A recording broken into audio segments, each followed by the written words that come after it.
now 54 guns and swords total in Blox fruits, but which ones are really the best? Well, today, we about to find out, because I'm going to be ranking every weapon in the game in a tier list. Now, there's going to be 2 lists total, one for guns and one for swords, and we're going to be ranking them on 3 different categories. How much damage they deal, the utility they provide, and how cool they are. Starting off with the sword tier list. These are all the tiers. We have godly up top, amazing, followed by good, and last but not least, Dookie tier. And to start off our sword ranking, we're going to go with the easiest sword to obtain in the game, the katana. This is one of the first swords you can actually get. All you have to do is talk to an NPC and give him 1,000 belly to get it. And obviously, just looking at the sword, how it looks pretty mid. I mean, apart from the fact that I have lightning coming from it, that's my blessing, it doesn't look that appealing. We do get 2 moves with this sword, just like any other weapon, called Quiet Rush and Air Slash. And if we look at the abilities, you guys can see the damage is not good. Only 1,746 with max stats is very mid. And let me just say, the second ability is no better. Air Slash, very mid. And I'm gonna be honest, me personally, I don't think there's anything cool about this, and definitely doesn't provide any utility for PvP or combos. Matter of fact, I wouldn't even grind with this, to be honest. So for sword number 1, katana, we're gonna be putting this in straight Dookie tier. And this is also gonna apply for the cutlass, because even though the cutlass has a different outward appearance, the moves are exactly the same. Quiet Rush and Air Slash. If we look at how they look, it's basically copy paste. So cutlass automatically already goes to Dookie as well. And I'm not gonna lie, if any of y'all are arguing with me on that, you're just rage baiting at that point. But what about dual katana? I mean, this is 2 times the amount of sword as regular katana, so it's gotta be better, right? This one does look a lot saucier. I mean, we have dual sword style, and we do get different moves called whirlwind and tornado. But when we actually look closer at the abilities, we can see it's not very good. While the damage is higher, because I have burn blessing on here, the range and utility is not that good. Look at this. Low range, it only went barely in front of me. And as for the second ability, tornado, even less range. With the tornado ability, they have to stand within a circle radius of you to even hit. I mean, even this guy right here can't even be hit from there, making this have 0 combo potential on top of the damage being mid. But I will say the moves do look kind of cool. That said though, it's still fated to go to the straight Dookie tier, but I will put it above cutlass and katana. Up next though, we're moving on to the shark saw. This is one of the earlier swords you can obtain in the game, so it's actually going to be pretty decent for grinding. And I mean, just look at that model. This is one of the coolest looking swords in the game. But I'm afraid that's all the good things I can say about this, because when you go to the moves, for example, consecutive slashes,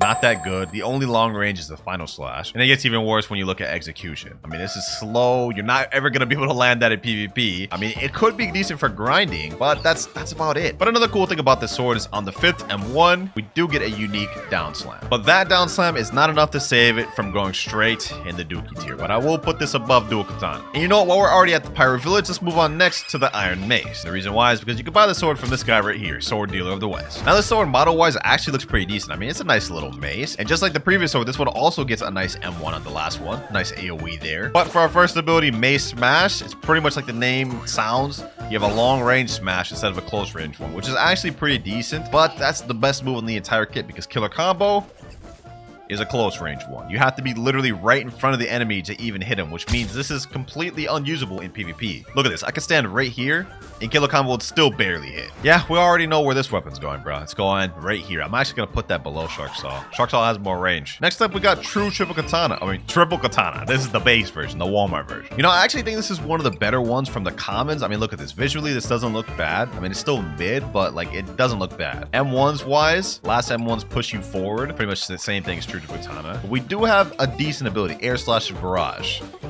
This is at least doable in PvP. You could create combos with this, kind of. I mean, something like this. Air Slash Barrage. I mean, that's a little mini combo you can do. And last but not least, we have Violent Rush, which is a dash, pushes you forward. Air Slash Barrage is definitely better in my opinion. But that said, even though you can do combos with this, making it slightly usable, it's still not escaping the Dookie jail, bro. I'm gonna be honest. But it is pretty cool, though. Coolest one we've seen so far. Warden Sword next. What do I even gotta say about this sword, man? I mean, like, there's just nothing really good to say about it. Let's just showcase these. Multi-target slash. What was that? What was that? How are you ever supposed to use that in PvP? Tornado slash? That one, I guess you could use. I mean, it has decent range, but like it went from here to here and then it disappeared. I'm not even gonna say anything further about this sword, bro. There's literally nothing else I can say. Going in straight Dookie tier for this. And you know what? While we're at it, let's just add another quick one to Dookie tier. Dual-headed blade. This is also in there for basically the same reason as Warden sword. They're both garbage. Damn, a lot of these first ones are going in straight Dookie tier, bro. But you know what? Next up, we got one that's not gonna be a Dookie tier. For some reason, this sword is an uncommon. We have twin hooks. You can actually not obtain this until 3rd Siege. That's why I don't understand why it's an uncommon. But this sword is actually actually really good. Model-wise, this looks pretty decent, and it just got reworked recently. First move, we have Sky Cyclone. You grab onto someone and slam them up, which allows for combo potential. I mean, you can easily pair that in with God Human or a portal ability afterwards, but that's not it. Next ability, True Prehistoric Punt. You grab onto the enemy, slam into him, which directly combos into Sky Cyclone. Not only is this sword pretty cool, it actually has some really good combo potential and is honestly, in my opinion, underrated. So for the first sword in the video to escape the Dookie jail, we're gonna put Twin Hooks in good tier. You're definitely cooking some good builds with this. And you know what, just to finish off the Dookie tier, I'm also gonna put Trident down in Dookie tier. And the reason for this is even though Trident Throw is actually a pretty decent ability, I mean, you can pull in enemies to you, it is Kennable, it doesn't break Ken. And the second ability, Water Pulse, literally has no range, and I tested this with my friend in private servers. Even after the initial hit, you could just Ken and escape and punish afterward. And the last sword I'm going to be putting in Dookie tier is going to be Pole First Form, but I will put this at the top of Dookie. Pole First Form is our first legendary sword we're going to be ranking, which I have no idea why this is a legendary. It really doesn't deserve to be. First off, for our first ability, Explosive Cloud, it's a slow traveling move. You see how slow that is? And then it explodes on impact. But there's no applicable situation you could ever use that in PvP, so this does nothing for you in PvP. Like, look at this. They have so much time to escape and avoid that, and it doesn't even break Ken. And for our second ability, Lightning Rain, that move also comes out really slow. Definitely tough to aim. The damage is just not that good. But that right there, I would say, completely wraps up the Dookie tier. I don't think any sword here on out is that bad. Now, the next sword I'm going to be ranking might get some of y'all mad. It might be a bit controversial, but we're going to be going with the Soul Cane, one of the most beloved skilled PvP swords in the game. Now, this one just got a model rework, giving it a completely new model, which actually looks pretty sick. And if you pull it out, it's not a bad sword. And as for the abilities, they're also not bad. First one being Soul Beam. Decent long range stun, which if you hit an enemy, it freezes them for a second or two, allowing you to combo. And our second ability, Soul Slashes, a barrage which also stuns and can combo in with Soul Beam. Now you're probably looking at these abilities thinking, wow, this looks really good sword. I mean, it stuns, it allows for combo potential. What's bad about it? Well, I'll tell you what, none of these moves can break, and with Soul Slashes, you can actually activate Ken while being hit in it to avoid and punish the person using Soul Cane. Now on top of that, the damage is also not that desirable. So for that reason and that reason alone, we're going to be putting Soul Cane in good tier below Twin Hook. I mean, it's considered a skilled sword for a reason. Next sword, we're moving on to Pipe. This actually got reworked twice for some reason. Once a year ago and once kind of now. Like, it's got a new model. But despite all the reworks, I don't think this is that good. First ability, we have Pipe Ignition. You kind of like go into an opponent, suck them up, and slam them down. But this can be completely avoided by Ken, and the damage isn't even that good. 3,500 damage. And as for the second ability, we have Dragon Blast, a long range, actually medium range blast, which also doesn't do any stun and also could be Ken. That said though, it's definitely not Dookie tier. It's still decent, so we're gonna put this at least in N tier. It's usable, but I'll tell you what ain't usable, boys. Orochi. Like, as much as I don't like Pipe, I like Orochi even less. Like, you won't see me using this unless it's for a challenge. First one, Continuous Slashing. This does look like a decent ability, right? If you're able to land this, this is decent, because I mean, that's 5,379 damage. But what opportunity would you get to even use this? I mean, maybe if you pair this up with Portal, it could be decent. I mean, you could just stun like this. But the thing is, this is Kennable. And as for the second ability, Dragon Gust, that one's actually not bad. I mean, decent damage, 5,000. It comes out pretty quick, but it's not enough to make the sword good. It's going in and below Pipe. You know, for this next one, let's do one of my favorite swords, the Dark Dagger. What's not to like about this sword, man? I just got a new model. It looks fire, it's saucy, and we have two very good abilities. First ability being Proficient Impale. It's a medium range lunge, which actually, let me aim it away from the enemy a little bit.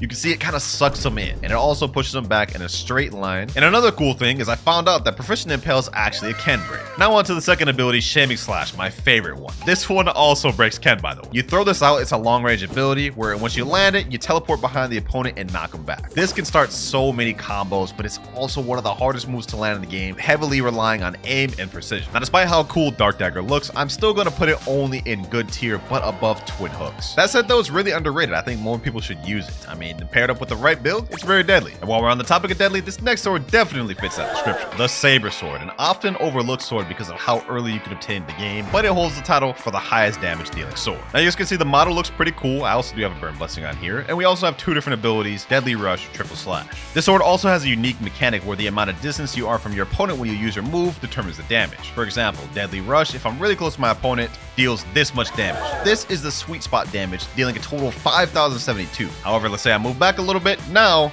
it only deals 2,000. And the maximum you can get off one move is 6,181. I think actually you could get even higher than that. But despite how much damage this sword deals, it's not going ungodly and it's definitely not going amazing. I'm still gonna put it in good tier. Now, while the saber sword may not be that desirable to use, this next sword definitely is the gravity blade. I mean, does this sword even need any introduction? I'm sure y'all run into this on a daily. First ability being dimensional grasp. This pulls in an enemy from far, allowing you to combo them, and it goes through Ken. And on top of that, the cooldown is actually really short on this thing. I mean, look at that. This is one of the best combo starters in the game for the fact that it breaks Ken. I mean, it just allows so many different things to be done. And while the damage may not be that high, it doesn't even matter because this move alone makes it the ultimate support sword, being able to pair with like literally 90% of builds in the game. And our second ability, Lunar Blitz, is also pretty good, but it can be Ken. That said though, you can still catch people off guard with it and the damage is not too shabby. It would honestly be dumb for me to put Gravity Blade in anything other than straight godly tier because this is where it belongs.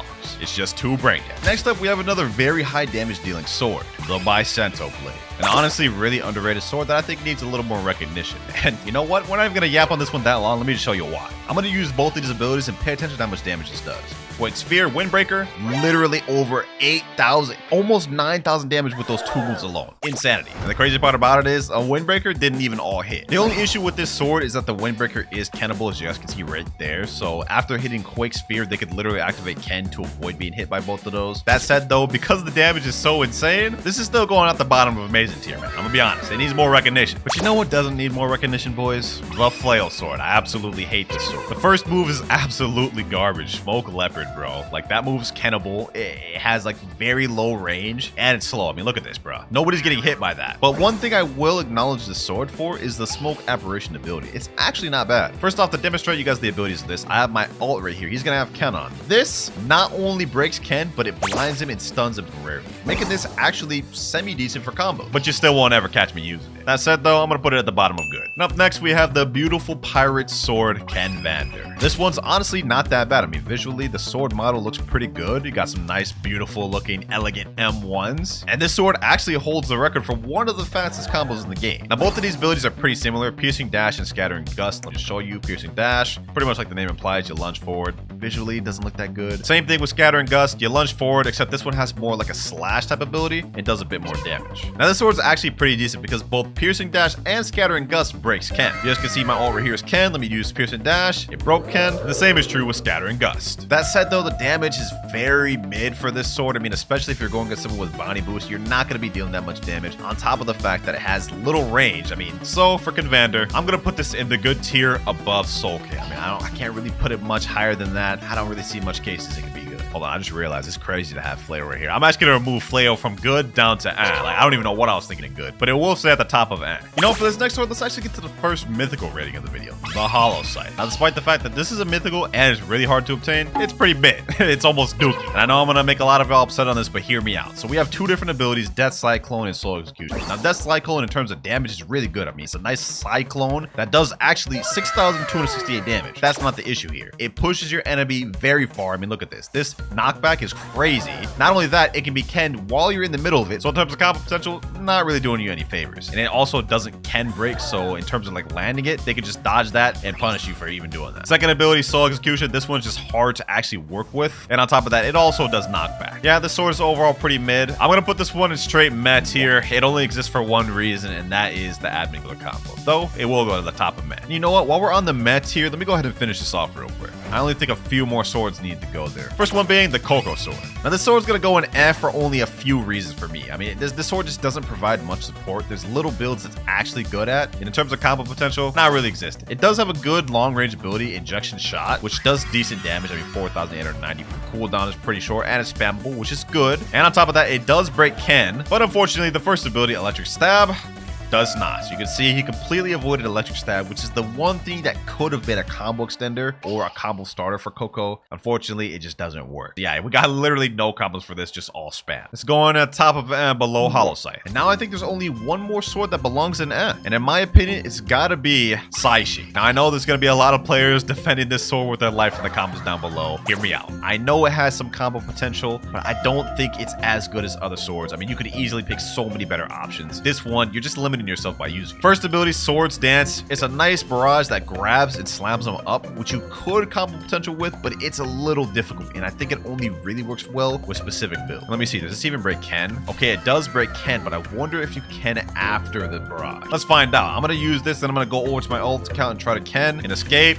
Yep, you can actually avoid it after the first hit. So even though the first hit of Swords Dance breaks Ken, the rest of that can be avoided, and then they can just punish you for using that. And as for our second ability, True Air Slash, this is just the weak kid. Also didn't break Ken. Now, if you were to pair this with Cyborg, it could be decent, but I just don't think it's worth using in my opinion. That said, though, I will at the very least give Saishi top of I do think it's better than Hollow Sight. And you know what? I think that wraps up tier. I don't think there's any other swords in this list left that are really that low. Actually, no, I just lied. We have Longsword. Yeah, I'm actually gonna put that at the bottom of Not even gonna get into why. It's just bad. So we got Dookie tier finished, and as well as tier. Now we just gotta finish good, amazing, and godly tier. Now you know what? For this next sword, we're gonna get into one that I think deserves godly tier, and that is the Buddy Sword. A sword that I believe deserves way more recognition than it gets. For starters, both moves break Ken, both Heat Slash and Lightning Wave. And although you could activate Ken after Heat Slash to avoid the damages, it is a bit tough to time. And now I know a lot of new players are probably thinking, wow, why is Buddy Sword getting godly tier? Let me explain. This is a sword that gets significantly better the better player you are. If you're brand new to PvP, this is probably going to seem like one of the worst swords in the game. That is because it's hard to use. It requires really good aim and precision. But the moment you get good at the game, you'll be able to start to do combos like this.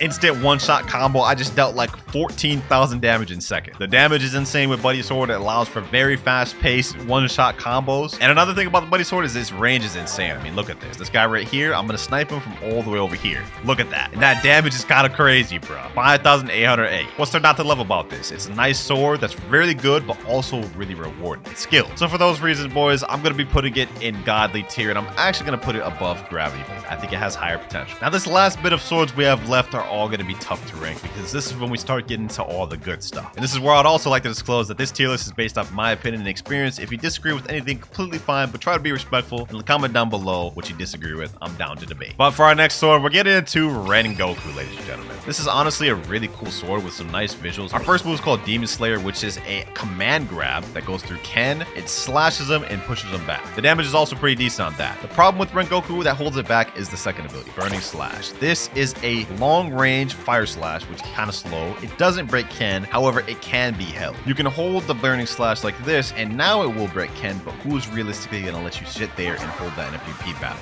Look at that. Sword itself doesn't have much combo potential. The damage is high, but the second move really holds it back, I feel. That said, it's far from bad. In fact, I think it's pretty decent, so it's gonna go in good tier. I'm actually gonna put it above Saber. And what sword should I rank next? You know, let's go with a brain dead one, Shark Anchor, bro. This needs no introduction. Literally no introduction. I'm not even gonna explain myself much on this one. Let me just say one word: spam. First ability, Typhoon Toss. You launch a sword. It has crazy distance, 5,276 damage. Cooldown is stupid short on that. Like, look. I literally already have my move back. And look at the ranges this could go. Look at that. Range is insane on that. The damage is insane. It breaks Ken on impact. And let's get into the second ability. Armor Breaker. Also breaks Ken on impact and leads into the first move. Look at this. Boom. Typhoon Toss. Combo potential. Start lands on the God Human. It's even better with Songwing. Works with WinterKloudz as well. This is literally one of the most versatile swords in the game. Straight godly tier, man. Straight godly tier. And I ain't arguing with anyone on that. I'm just not. You know, there's actually something I want to change about this list. I know I put Soul Caning good, but I low-key think he down in Like, I just realized there's no way I can say Soul Cane's better than Saishi and Hollow Sight. Yeah, this looks a lot better. Anyways, moving on. Next sword we're gonna get into is actually maybe a bit of a controversial one, but hear me out. Midnight Blade. This is one of the coolest looking swords in the game, in my opinion. I mean, just look at the modeling. Like the model of the sword is fire, especially with my lightning blessing on it. And as for the abilities, I mean, look at this. Portal opening. You lunge forward, nice little barrage. It looks fire. Same with Crescent Dash. Lunge forward, nice barrage. And both of the moves can lead into each other. While Portal Opening does break Ken on the first hit, you could literally just save your Ken, allow it to hit you, Ken during the barrage, escape, and punish the opponent for hitting them. And Crescent Dash just straight up just doesn't break Ken at all. That said, though, the damage on this is still pretty decent. I mean, look at that. Like 5,615 damage. That's nothing to scoff at. So it's still going to get a decent rating, but it's definitely not godly, and it's definitely not amazing. So there's really only one other place Midnight Blade could go, and that that's in the middle of good tier. Only a little bit left to go, ladies and gentlemen, and let's speed through these next few. Next up, we got Shizu. This is honestly one of my favorite skilled swords to use. There's a reason why it's considered skill. First of all, both abilities, True Quiet Rush and Focus Shot, are cannable. Yeah, none of these moves break Ken. However, this is still pretty good for combo potential because you could use Quiet Rush, turn around, God Human moves, boom. The only issue is that none of that is true. This is a really fast sword though with good combo potential, and even though none of these moves are Ken breaks, you could pair this together with something like Cyborg or Draco and make it a little better. That said though, boys, like I said with Soul Cane, there's a reason why this is considered a skilled sword. I mean, the damage is only decent. It has good combo potential if you can land the moves, but that's the issue, landing the moves. So I'm sorry, ladies and gentlemen, but the highest I can put Shisui is at good tier, and I'm gonna put that actually below Rengo. Spiky Trident. Ooh, one of the best fruit main swords in the game. Now this sword falls short for the same reasons that Shisui does. Both Do Hurricane and Flying Trident pull are cannable and can be avoided, making 90% of the combos with Spiky Trident untrue. However, if you pair together both Shisui and Spiky Trident with Cyborg, making combos true, oftentimes Spiky Trident's gonna come out on top. One of the reasons being, Do Hurricane is really good for movement. For example, let's say you're about to get hit with a move, you hit this, avoid the ability, and do that. Second one for combos. Spiky Trident pull starts so many combos, especially for fruits. And if you pair it together with Cyborg, it becomes really deadly. I like to call Spiky Trident the combo creator. I'm gonna be honest, there's like literally countless combos with this. For me, in my opinion, it's going straight amazing. And now we get on to one of the swords that I ranked really low last time, but this time I've actually adjusted it a little bit. Fox Lamp. Last time I was sleeping on Fox Lamp, but I see the potential now. Let's just get into the abilities. First off, we have Scorching Azure, which if you hold it, you don't ever want to do that by the way, and let it go, it stuns the enemy for multiple seconds. Now the damage is not that good, being only 4,800. The good thing about this move is that it actually breaks Ken on him. So let's say you're fighting someone who likes to have their Ken all the time, you throw out one of these, and then you start a combo. And since they broke their Ken, they won't be able to activate it again for a few seconds. The only issue is if you're fighting against someone who's smart, they'll wait for you to land this move, then turn on their Ken and avoid all the barrage. So it's not perfect, but it is good. Second ability, Internal Firestorm. You can either hold this ability, which has a long medium range fire and a lunge at the end. That part is Ken triggable, but there's two variations you could do. Instead, just tap it and hold. This part does break Ken, making Fox Lamp technically have two Ken breakers on both abilities, along with decent damage. Hey, all things considered, due to the damage alone and Ken breaks, in my opinion, Fox Lamp has got to go an amazing tier, but it's definitely not good enough to have God. You know what, for this next sword, we're gonna go with one of my favorites, Cursed Dual Katana. This sword needs little introduction. I mean, we all know about this, but for our first ability, we have Revolving Ravager. Now you can either hold or tap this ability, but this does not break Ken. This is what it looks like when you hold it, and it actually does a lot of damage, 7,000. But if you just tap it, you can see it really only does like around 5,000. This move does not break Ken, so it can be easily avoided, and is a little tough to use unless you land something first, like a stun like this. Then you could land it good, but it's something that has to be set up. Second ability, Slayer of Goliath, same deal. It's a long range lunge, which has a stun that you can combo with, but also does not break Ken. Actually, I kind of lied there. It breaks Ken if you tap it like this, but if you hold it fully, let's say you're trying to snipe somebody, that is fully Kennable. I don't know why it works that way. You would think it'd be the opposite, but hey, it is what it is. Now, 1 year ago, I gave this sword a godly tier rating, but unfortunately, I'm not going to be able to do that this year, because in my opinion, Cursed Dual Katana now just doesn't compete as well as it used to, so it's going to go straight at the top of amazing tier. Speaking of things that ain't godly, we're moving on to the Dark Blade. Honestly, I don't even get the hype of this sword. I mean, it's a Game Pass sword that's really not even that crazy. I mean, both abilities, 1,000 strikes and Dark Air Slash, are cannable. While the sword does have really good damage, I won't deny that, and good combo potential paired up with the right fruit, there's just so many other better options. Like, I'm gonna be honest, you don't even need to waste your money getting this sword. And I know I sound like I'm hating right now, but like, trust me, it's still a really good sword. You can do stuff like this, easy one-shot combos like that. I completely messed that up, I'm not gonna lie, but y'all get the gist. I mean, paired up with a stun fruit with sword stats, you're dealing damage. But the fact that both moves don't break Ken just kind of ruins it for me. So it's gonna go straight in amazing tier, and I'm actually gonna put this above Spiky Trident, below Bicento. And for all you Dark Blade lovers out there, don't come at me. It ain't like I'm saying the sword's bad. It's just, let's be honest, it's not godly. It can't be. But let's talk about one that's undisputably godly, Dragon Trident. This sword single-handedly went from the worst sword in the game to literally top 3 with a single change. What to talk about with this sword? All right, first things first, Sea Dragon Fury breaks Ken. Yeah, this ability right here breaks Ken, on top of dealing 4,621. Now the damage is not that high, but the fact that it breaks Ken with the first ability, insane. And as for our second ability, Water Dragon Shower, it's also a Ken break. And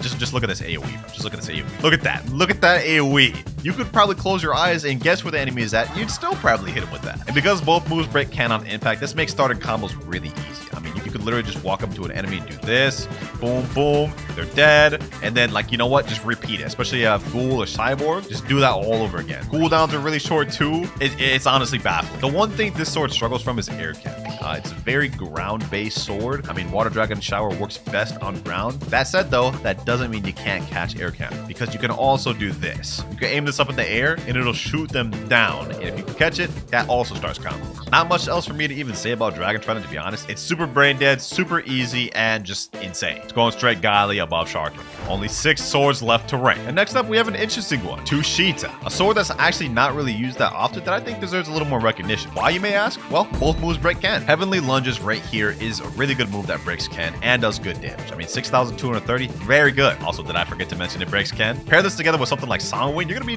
creating some deadly combo. Next up, Celestial Ravager. This move is the more mid one. While it does break Ken, the damage is not as good, and I mean, the range is just limited, which I feel is what really holds this sword back. But this is where you add in items like Soul Guitar, Songwing, Art, and Portal, really make a full, complete build. I mean, I'm not saying it's godly or amazing or anything like that, but I think Tushita definitely deserves to be at the top of good tier. I mean, we can't underestimate it that much. It's definitely good. Now, since we got Tushita out the way, we might as well go to Yamane. And honestly, this sword, I think, has some of the best support out of any sword in the game. Now, this definitely isn't the best sword main weapon. It's more of a fruit support weapon, and let me explain why. First ability, Hellish Slash. This is really nice, but the damage is kind of mid, 5,036. And half the time, it doesn't even do that much damage because the actual slash part of it is kind of difficult to hit. This move is also cannibal, so you won't really be using this much in PvP at all. However, let me explain what it is good for. Mobility. Just like Spiky Trident, you could easily use this for mobility to dodge attacks like this and get an upper hand on movement. People have also found a way to do movement glitches with the Yama Z ability, kind of like this, God Human, where you get a burst of movement and are able to go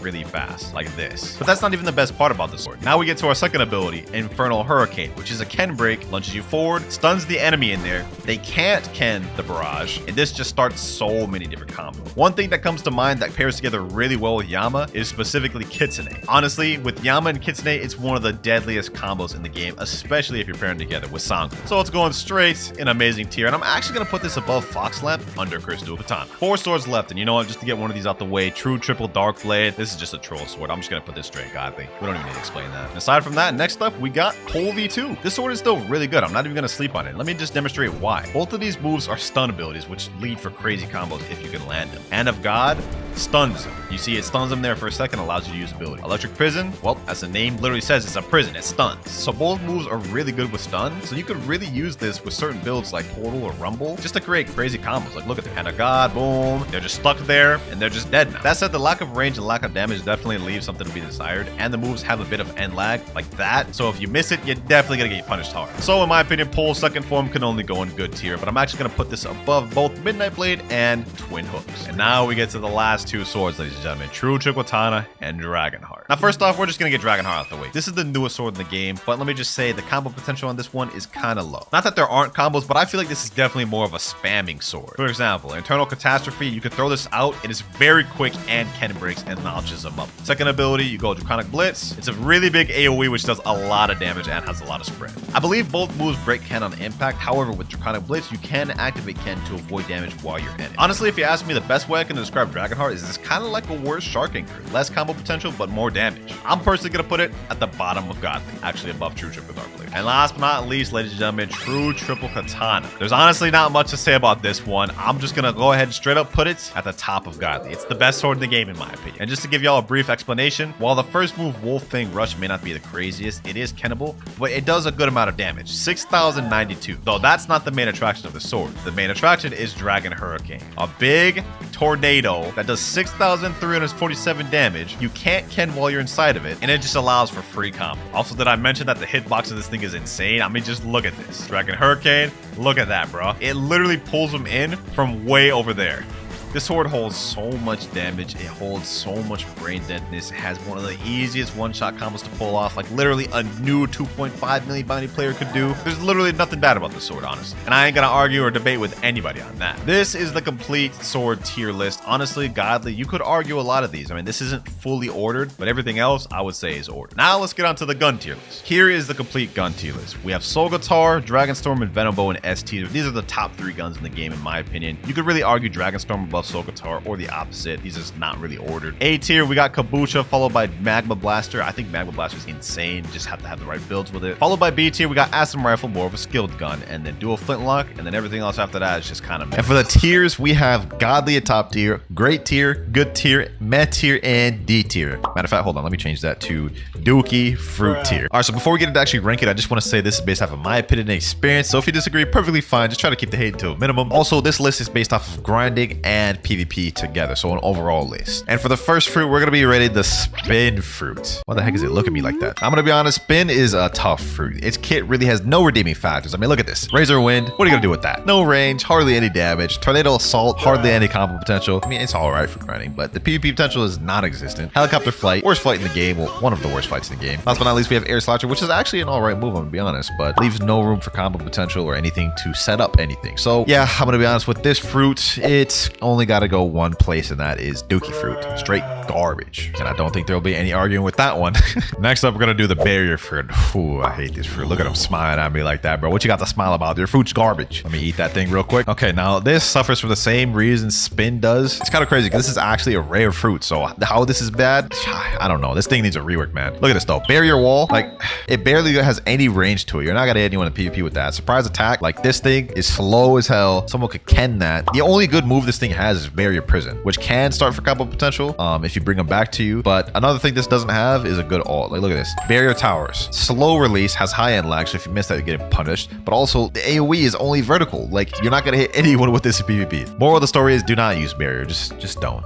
Definitely needs a rework, although I don't see them really making Barrier that good. So let's go in Dookie tier. Above Spin though, but I mean it's not gonna go below Spin. Next up we have the Bomb Fruit, and do I even really need an explanation for this one? You know what? I'm not giving no explanation for that. I'm putting that below Barrier. I mean, it's pretty self-explanatory, bro. Bomb is not good. Coming up next, we have the Spike Fruit. Now, I feel like this doesn't really need much of an explanation either. Most of the Dookie fruits suffer from all the same things. Look at this. Spike Summon. This is good for grinding. I want to be honest. This is all right for grinding, especially with Spiky Ball. It has good AoE. However, I mean, no potential for PvP. I don't see this thing getting a rework ever, by the way. So it's probably going to be probably one of the worst forever. It's garbage. Moves are not good. It has a bad move kit. Straight to Dookie Fruit. I'll put that above Spin, though. Next up, we have one of the fruits I hate the most in the game, so this is no shocker. We have the Falcon Fruit. Now I'm gonna make this one quick. One, has a trash moveset. You waste one of the moves on Plumage, which you need this move to even use your moves. Two, it's trash for grinding. Only one of these moves are multi-target moves, and it's Wind Burst right here, and the damage is actually garbage. This move right here, Bone Crusher, is a single target move, helps you not at all in grinding, and also is good luck landing that PvP. Third, we have Soaring Beast. Oh, I guess that is a multi-target, so it has two multi-target moves, but it's still garbage. Also trash Flight. This fruit has no redeeming factors. I don't want to argue about it. Falcon, straight to Dookie Fruit, but I'm gonna put it above everything else. And I honestly think that might wrap up the Dookie Fruit tier list. Falcon, Barrier, Bomb, Spike, It, Spin. It's not bad, not bad. Next up, we have the Spring Fruit. Now this goes up to the next tier for one reason. When I did that random card to size my fruit video, I ended up having to use the Spring Fruit, and I'm not gonna lie, I cooked players in PvP. Now the moveset is not exactly the best, don't get me wrong. First ability Knock is not very good and has low range. However, Spring Snipe is all right. I've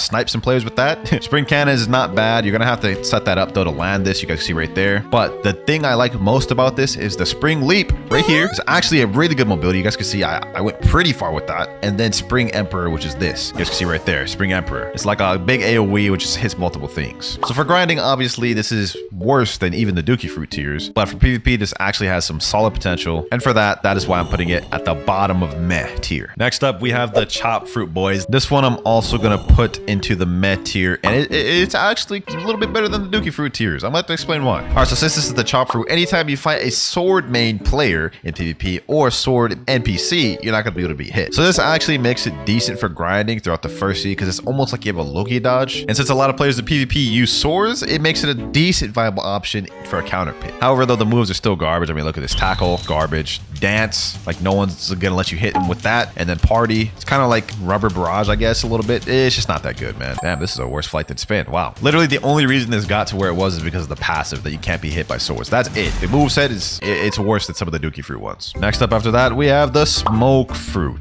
Moveset wise, this thing is not good. You only have 4 different abilities. But however, where this excels is grinding. Smoke is actually not bad for grinding. This move right here, Smoke Bomber, I've cheesed so many bosses with this, and it's not bad. The damage is not bad. We also have Smoke Blast, which has some good AoE. Like, let me just show y'all real quick.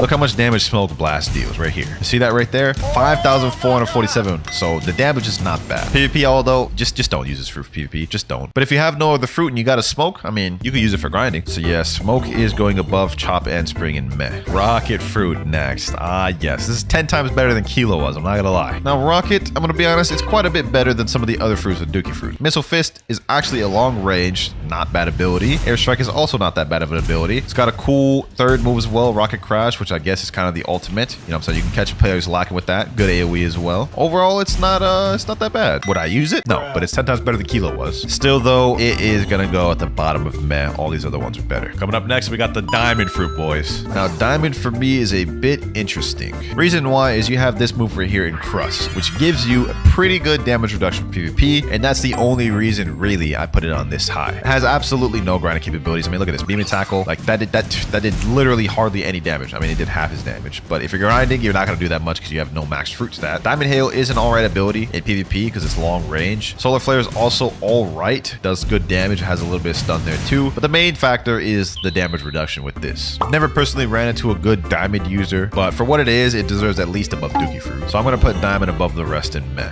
Now this next take, this one might make a lot of people mad. The Rubber Fruit right here. It's going in Meh. It's going to the top of Meh. Now before you get all upset, let me explain. So for grinding, first of all, just don't use this fruit for grinding, bro. It might noob to max, but every 2 hours I eat new fruit. Grinding was horrendous with this. The only really good move for grinding you have is Rush. If you gather up a bunch of NPCs and do this, you're gonna be able to do some damage. Other than that though, you know what I'm saying, it's not good for grinding really. Now for PvP, it is solid for PvP. You counter Rumble users. You can't be hit by guns. So you would think this is like probably like one of the best PvP fruits, right? Wrong. The main combo you have in PvP is something along the lines of this. Spiky Trident Pull into the Rush combo, which could be straight comboed if you're going against a Cyborg V3 user. They could also Ken it. The other abilities I feel are just not as good. I mean, Smash is a good ability. Slingshot is not as good. You have to have really good aim to utilize that. And then Cannon is also just not that good. Overall, the only reason this even made it up to here is its PvP capabilities. It's all right for PvP. I made it to 5 million bounty with this fruit alone. So don't get me wrong, it is solid, but it is held back by a lot of things. That right there though is gonna wrap up the Mets here. I don't feel like this was too bad, except maybe the controversial rubber pick, but oh well. Next tiers we have this good, great, and godly tier, and I'm excited to do some of these next ones. Next up though, we have the Pain Fruit, otherwise known as the Paw Fruit. Now what do I think about this fruit? So first off, we have a really kind of a long range moveset. Like look, Heavy Paw, long range move. Paw Barrage,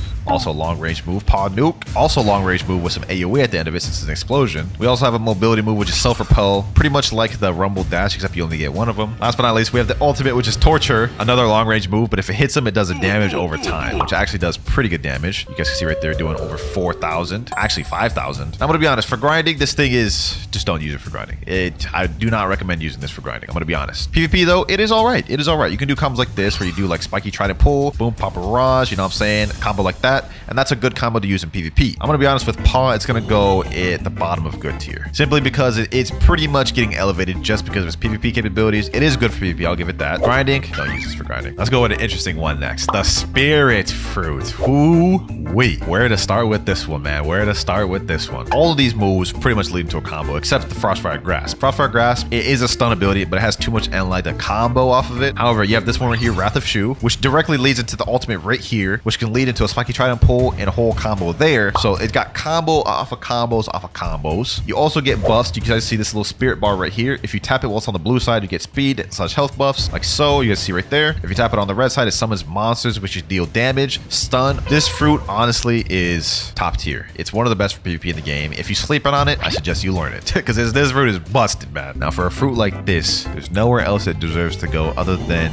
godly, and it's gonna go to the top of godly tier. Like not the very best, but it's definitely top 3, and I will argue with any of y'all to that on the grade. Next up, we're gonna do the Control Fruit. Now Control is an interesting case because it's not good for both grinding and it's also not good for PvP. For PvP to even use any moves, you have to activate this control area, which, you know, you're not able to use any abilities when you use that, so you're literally a sitting duck when you're trying to activate the room. The moves themselves are not that good. This is Levitate. great. No one's gonna sit there and let you do that. Echo Knife, you have to set something up to even get this to land. Same with the ultimate. No one's just gonna sit there and let you use this ultimate. So in terms of PvP, in order to actually do good with this, you have to run a very specific build because otherwise everything's gonna get Ken tricked. Other than that though, it's not good for grinding or PvP really. So for that, I gotta put control in good tier. I'm gonna put it below pain too because I feel like pain is a little more versatile. Definitely needs a rework, man. I can't wait till control gets a rework. Okay, next fruit we're gonna do though is the sand fruit cheeseburger. Now this one's actually pretty interesting. For grinding, it's not too bad. I made the moves right here. You have Desert Blade, a long range ability that comes up pretty quick. Hardly any end lag or startup. You do also have Logia, so they can't really hit you for a while, so that helps with grinding a little bit. PvP, the combos are good. Sand Coffin, everything revolves around Sand Coffin. You see right here, very high stun. And then you do Sandstorm, and then you do combos, whatever. So it's really good for PvP, decent for grinding, has Logia dodge. Honestly, it's not too bad. People be sleeping on Sand a lot, I ain't gonna lie. I'm gonna put this one at the top of good tier for now. It's not gonna be the best of good tier, but it's gonna be definitely like probably top 3 in good tier. What fruit should I do next? What fruit should I do next? I think the sound fruit is a good place to start. Now, the sound fruit is a recently released legendary fruit that honestly shocked us all. Very high damage, has a tempo meter right here that when it's full, you get faster,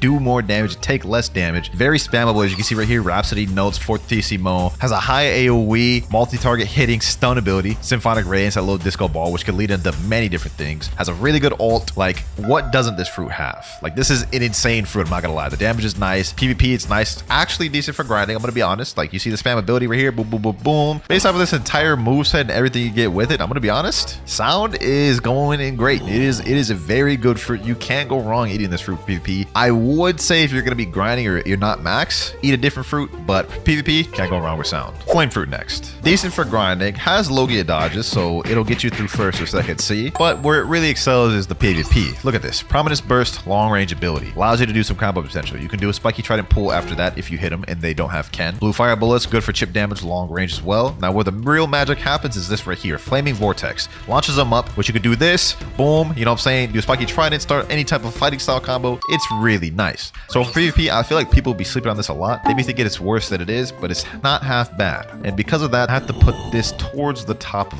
good. Gravity fruit next, our third mythical of the video. I'm gonna be honest, I'm not holding back on this one, boys. I'm not holding back. If you're a gravity main, you may get upset. Firstly, this moveset is actually terrible for grinding. Gravity push, it does have some AoE, but the damage is just not there. Gravity obeisance is a pretty good both for PvP and grinding. However, the damage also leaves something to be desired. Meteor pitch, that move is lacking both in PvP for grinding. And then meteor rain is all right for grinding, but it has a lot of knockback. So the chances you're gonna hit all those meteors are very low. Now this is a stun fruit, so for PvP, it is all right. You could do combos like this, like Bloodbane Drain, Spiky Trident Pull, Gravity Obeisance, and this is a decent combo. It does good damage, right? But the thing is, there are so many other stun fruits that do exactly what Gravity does, except 10 times better. It 100% needs a rework, so because of that, I'm gonna put it in between Pain and Control. These three are pretty much one and the same. Alrighty, Quake next. Now Quake is an interesting fruit. I feel like this is not that bad of a fruit. Maybe not for grinding. I wouldn't use it for grinding. It's just, it only has 4 abilities. One of them is a single target move, you can see right there, so not for AoE. Air Crusher, it is kind of a narrow AoE move. You can't really like turn it. It's not like big AoE. Special Shockwave is a nice move. Damage is not really there though. And Sea Quake, obviously, you know, it doesn't really do that much damage, I'm gonna be honest. Like, look at that. Only 2,000 damage for that. Not that good. Now, where I feel this fruit really excels is PvP. I've faced good Quake users. They are a problem. The only issue with Quake is that every single move has really long end lag. So with this fruit, you have to be perfect. If you miss any moves, you're leaving yourself up to be punished. So while I feel Quake is pretty decent, I'm gonna put it above Pain and Gravity though. Hopefully maybe one day in the future we'll see a Quake rework. I think that'd be lit because I do not think they did Quake that much justice in this game, bro. Whitebeard is stronger than that. Love fruit next. This one is interesting. Now Love recently got a rework at the beginning of 2023, which honestly made it really good for PvP. Okay, first off, we have Heart Shot, which is a really long range ability that has decent AoE, so it's solid for grinding. We have Cupid Zone. Anyone in here gets stunned, so you can do combos like this. You know what I'm saying? Boom. You have Irresistible Attraction, which pulls them towards you, also stuns. You have Best Friend, which is a problem in PvP. They pull out their best friend, they have Cupid Zone, they're pulling out combos on you. You're getting hit by him and your best friend. It can get toxic, bro. A good Love user, they're problematic. I'm not gonna lie. This kid is very nice. Not as good for grinding, but it really excels in PvP. And because of that, I honestly think Love is a great fruit. Now, it's not gonna be at the top of great. It's probably gonna be at the middle or lower end of great, but it is very good fruit. Can't go wrong with it. The list is coming together, boys. The list is coming together. Hopefully, I haven't pissed any of y'all off too much. Ah, yes, the Doe fruit next. The Doe fruit. Does this really need any explanation? You know, I'm gonna give it an explanation. First of all, for this one, you have low get dodge. You guys can see right there. So it's all right for grinding. I did a noob to max with dough, and it actually wasn't bad. It was pretty good. Long range ability, brain dead, missile jab. You can just spam that. Very long range. Also has stupid AoE. So even when you think you're not close, you're still gonna get hit. Pasty river, which has a 2 use to it. Look at this. If you jump up and use it in the air, it does this whole like fist barrage combo, which actually does crazy damage. Piercing clothesline. This move. Oh, I hate getting hit by this move in PvP. Look at this. Look at this right here. It slams them up, slams them down, and you can basically just start stupid combos with this. I'm gonna be honest, man. Dough has got it all. Grinding, brain dead combos in PvP, low get dodge, spam ability. I hate facing this fruit in PvP. It's stupid. It's stupid. I'm gonna be honest, man. It'd be criminal to put dough in any other tier other than godly. It's going in godly, 100%. And I ain't arguing or debating y'all on that ever. Blizzard, huh? Interesting. I honestly feel like Blizzard is a well-rounded fruit. It's got some good spam ability, long-range abilities, high AoE. Look at that, very high AoE. All of these moves hit multiple targets. You guys can see right here. Oh, by the way, this is a low get dodge. You can see right there. PvP, you don't really have as much combos. However, this right here, look at this domain expansion right here. Like, this is really spammable. So it's good for grinding and PvP. All-arounder fruit. I'm gonna be honest. This is not really like too bad in any ways. And the only issue is nobody uses this because it has no hype around it. It's not really a fun fruit to use, I would say. But for that, all the reasons I just listed, I'd say it has to be a great fruit. Definitely below love, I'd feel, because I feel like love is just better in a lot of ways. But can't deny it's a great fruit. Let's get the ghost fruit out the way next. I don't have one of these permanents, so I'm about to eat this right now. Now, the ghost fruit just got a really deserved rework, and because of that, it's going to be a lot higher than I would have put it if it didn't get that rework. So the first move is pretty much the same as before. It's a launch that stuns. Kind of a little bit harder to combo off that because of the end lag on this. But the next move, special release, is a good ability that has some stun and allows you to go combo. Third move, which I believe is the best move in the kit, Cries of the Underworld. It stuns there for a while. Actually has some decent long range, which allows for combo potential. Then you have Ghostbusters. Now, Ghostbusters I don't feel is really as useful for PvP. However, because of Ghostbusters, this makes this actually a decent grinding fruit. Like you can see right here, my Ghostbuster guy is packing up this guy right now, bro. They also use your fighting style. So you can see I'm using Sanguine Art. So the Ghostbusters are also using Sanguine Art. If you're just using combat or something, it's not really gonna be as good. Now, this isn't the best PvP fruit. The main thing I would say for PvP that's a problem is that the passive. When you die, you come back with 50% health. That's nice. Put that with the rework and that it has actual combo potential now. You know what I'm saying? I would say this is not that bad of a fruit. So due to all these factors, I would put Ghost in the upper tier of good. I'm gonna put that above Flame. While we're at it, let's go ahead and wrap up the good tier. Next up, we have Magma. Magma's going in good tier because of a few reasons. So obviously, it is a low get dodge. You guys see right here, it can't be hit. It is very good for grinding. The damage is super high. Look at that. 16,000 damage just off of one move. So for grinding, this is immaculate. You can get from level 1 first C all the way to third C with Magma alone. It's just gonna be boring. The issue with this that holds it back a little bit is its PvP capabilities. The moves are all very slow. It's a little tough to hit, especially in today's meta with high-paced one-shot combos. Magma just doesn't have that. It's not really a combo fruit. So PvP really holds it back. Grinding is immaculate with this fruit though. So because of that, I'm putting this in good tier. I put it above Flame because of the grinding. Now the last fruit that I'm gonna put in good, this one may be a bit controversial. Actually, I don't think anyone will disagree with this. Phoenix. I don't really think Phoenix really like excels in any category, to be honest. Like, it's a good fruit, has good damage, has the healing capabilities right here. The moves are not all that great though. It has an M1, I guess, so it has some spam ability and some combo potential like that, but no one really uses this fruit for a reason. It doesn't really excel in any category, and there are fruits that do exactly what Phoenix does, except better, man. I want to be honest. Yeah, man, I'm pretty confident about that placing. I don't think Phoenix is good enough to be great, but I don't think it's bad enough to be under good. Yeah, I'm gonna go ahead and put Phoenix at pretty much the top 4 in good. And that's gonna wrap up good tier right there. I guess I'll find out once I upload this video and the comments come through. We only have the godly tier and the great tier next, boys, and we have under 15 fruits remaining. Okay, next up on the list, I'm gonna do the Buddha fruit. I'm gonna be honest, this one's pretty easy to place. There's not really any complications with this one. 100% the best fruit at grinding because of this move right here, Shift. Whenever you're grinding, you'll always be able to hit enemies, but you'll be just out of the range to where they can never hit you. So this is the best fruit for grinding, hands down, or at least one of the best, top 2. This fruit is also really good at PvP for those same reasons. You can literally just catch people lacking in PvP just by M1 spamming. Let's say you went up to them, did soul guitar, then you just M1 spam them to death, bro. You can catch people lacking like that. I've gotten caught lacking like that. So this fruit is really good for both PvP and grinding. However, I'm going to put it in the middle of great tier. I know I probably just made a lot of y'all upset. How isn't it godly, Winter? How isn't it godly? It is 100% getting carried by its PvP capabilities. While yes, I did just say you can get caught lacking in PvP with it. If you're going against a good player that knows what they're doing, all they're going to do is outrange you as Buddha. So it's really only great for grinding.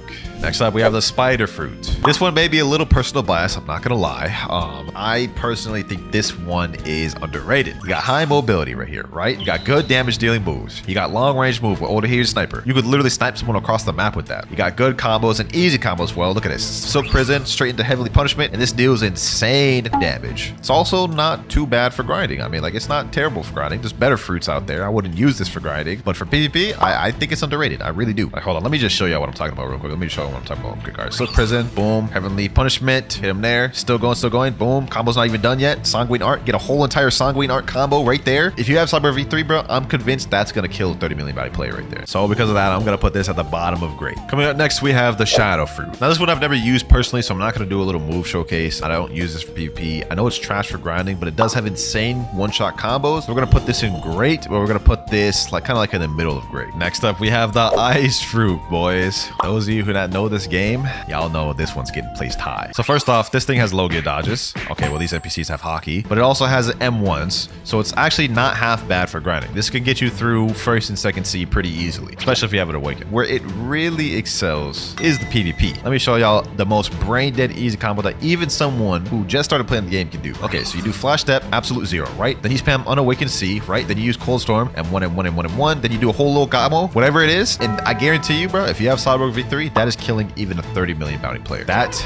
is crazy. So yeah, Ice is easily like one of the better PvP fruits in the game. Right now, it's going under Sound and great. All right, now the Dark Fruit. The Dark Fruit and Ice are pretty much one and the same. They're both stun fruits. The only difference is Dark doesn't have as much good damage and it has better mobility. You guys can see right here, like that. Also, a benefit to Dark is that you can use their moves in air. So unlike Ice, you need to be on the ground to use absolute 0, which is why Ice isn't in godly tier. Dark, it's a bit slower too, so if you use your moves and you miss, you get punished. I think both are pretty much one and the same a little bit. It's just Ice is slightly better than Dark. Dark is more versatile at the exchange for being slower. I'm honestly gonna put them right next to each other. You can make it really far in PvP with Dark. It's just the grinding is worse. And actually, now that I brought up the grinding, I'm gonna put this below Buddha just because of that, because the grinding with Dark is treacherous. Only a few fruits left, boyos. And for this next one, I'm gonna go Venom. Now, I feel this needs hardly any explanation, bruh. You know what? Let me just do it. Let me just do it. All the entire move kit. For grinding, PvP, whatever you're using it for, boss farming, it's good. Look at this. Poison Daggers, spam ability, has pretty good damage, right? Has damage over time as well. Poison. Noxious Shock. Long range auto aim ability, which also deals a lot of damage, has damage over time. Toxic Fog. Any enemy that gets close to you gets poisoned and their screen starts like hallucinating or whatever, right? Serpent's Wrath. You think this is just a flight, right?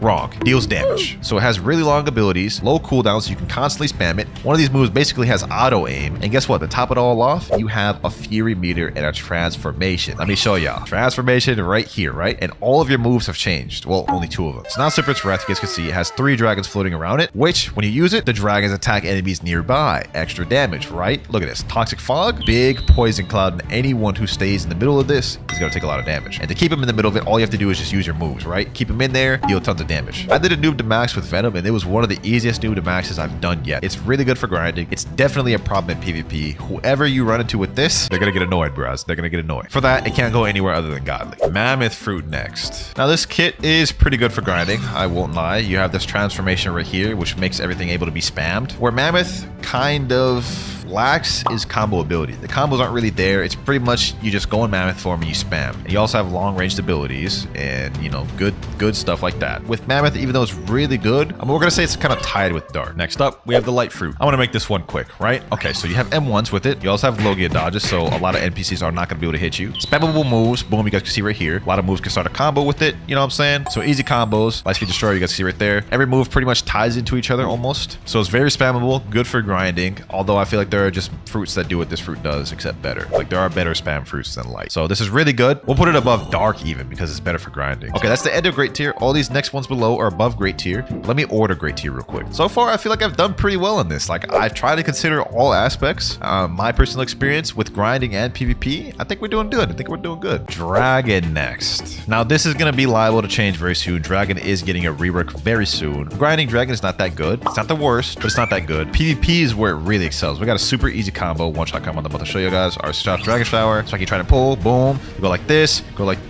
then you use God Human C, and then Heat Wave Beam. The only thing Dragon really suffers with is dealing with air campers. So if you deal with air campers, it's kind of tough, but then that's why you have this. You know what I'm saying? The dragon form. So obviously dragon is going in godly tier, man. It's going in godly tier above venom, below doe. I think that's a good place. All right, for these next two, they're pretty much going to be tied. We're going to put portal under spirit, and we're going to put rumble under portal. I'm going to be honest, portal and rumble are pretty much the same fruits. They're both stun-based fruits. They have slightly different nuances, but they both have very high mobility. They're both stun-based. They both combo a lot. Now, to be completely transparent, I think spirit, rumble, and portal are probably the top 4 PvP fruits in the game. You probably wonder what the 4th one is. We'll get into that later. Portal, you have the portal V spamming loops, all that annoying stuff. Rumble, you have the rumble X, the, you know, thunderball destruction, all those stuns, high mobility with the dashes. Portal, you have the ability to escape any combos. So yeah, I'm gonna put those there. Next up, we have leopard. People overrate leopard a lot. It's a godly fruit, don't get me wrong. It's not as good as all these ones. I'm gonna put it below doe, above dragon. I know what y'all think. I'm sure I've made a lot of y'all upset right there, but think about it. You have the transformation mode, which you can spam a lot here, right? But as for one-shot combos, there ain't much with leopard, are there? There are combos out there that one-shot, but I feel like they're not as good and they're like harder to do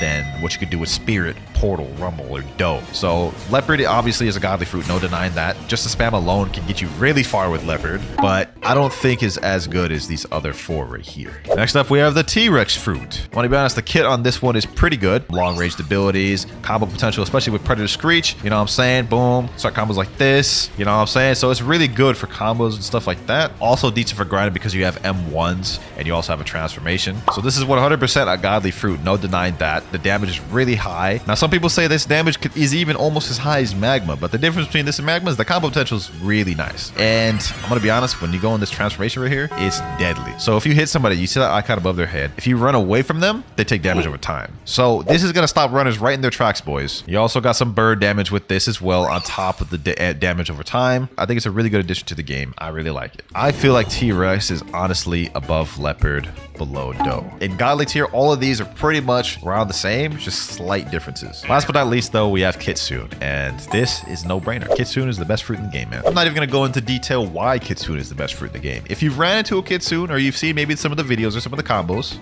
you understand how brain dead Kitsune is, man. It is a problem to deal with. So yeah, that is our entire tier list completely finished right there. I honestly felt like I did a good job with this. I took a lot of time to think about the placements, and it all starts with the worst fruit in the game, rocket. Now this fruit, you have 5 different abilities. First one being Missile Fist, second one being Airstrike, followed by Rocket Crash and Blast Off. And even though Rocket's one of the coolest common fruits in the game, it's not in One Piece at all. Because the closest ability to One Piece is by the user Baby 5. She uses the Buki no Mi. You guys can see kind of like a Missile Fist she's using right here. But honestly, it's really just a bit of a stretch. Like, that's not even close to this. So for our first fruit, Rocket, I've got to put it straight in no similarities tier. But next up, we got the Spin fruit. And as the name implies, everything revolves around spinning. Now in the game, this is very bad fruit. I mean, the range is just kind of really low. The damage is kind of mid. And as you guys can see, it's a bit of a trend. I will say though, this helicopter flight looks pretty interesting. And in the anime, the user that uses it is named Buffalo. It's called the Guru no Mi. As you can see, it's pretty accurate in terms of helicopter spin. But unfortunately, this is literally all we ever see him do in the anime. So despite the fact that spin's pretty accurate, like none of these abilities like happen in the anime. They really just freestyle with all of this, which they did a good job of doing. But despite that though, I'm not gonna lie, I'm still gonna put spin in accurate tier. They did a decent job for what they had to work with. But let's see if the blade fruit is accurate. This used to be the chop fruit and it recently got reworked to avoid copyright.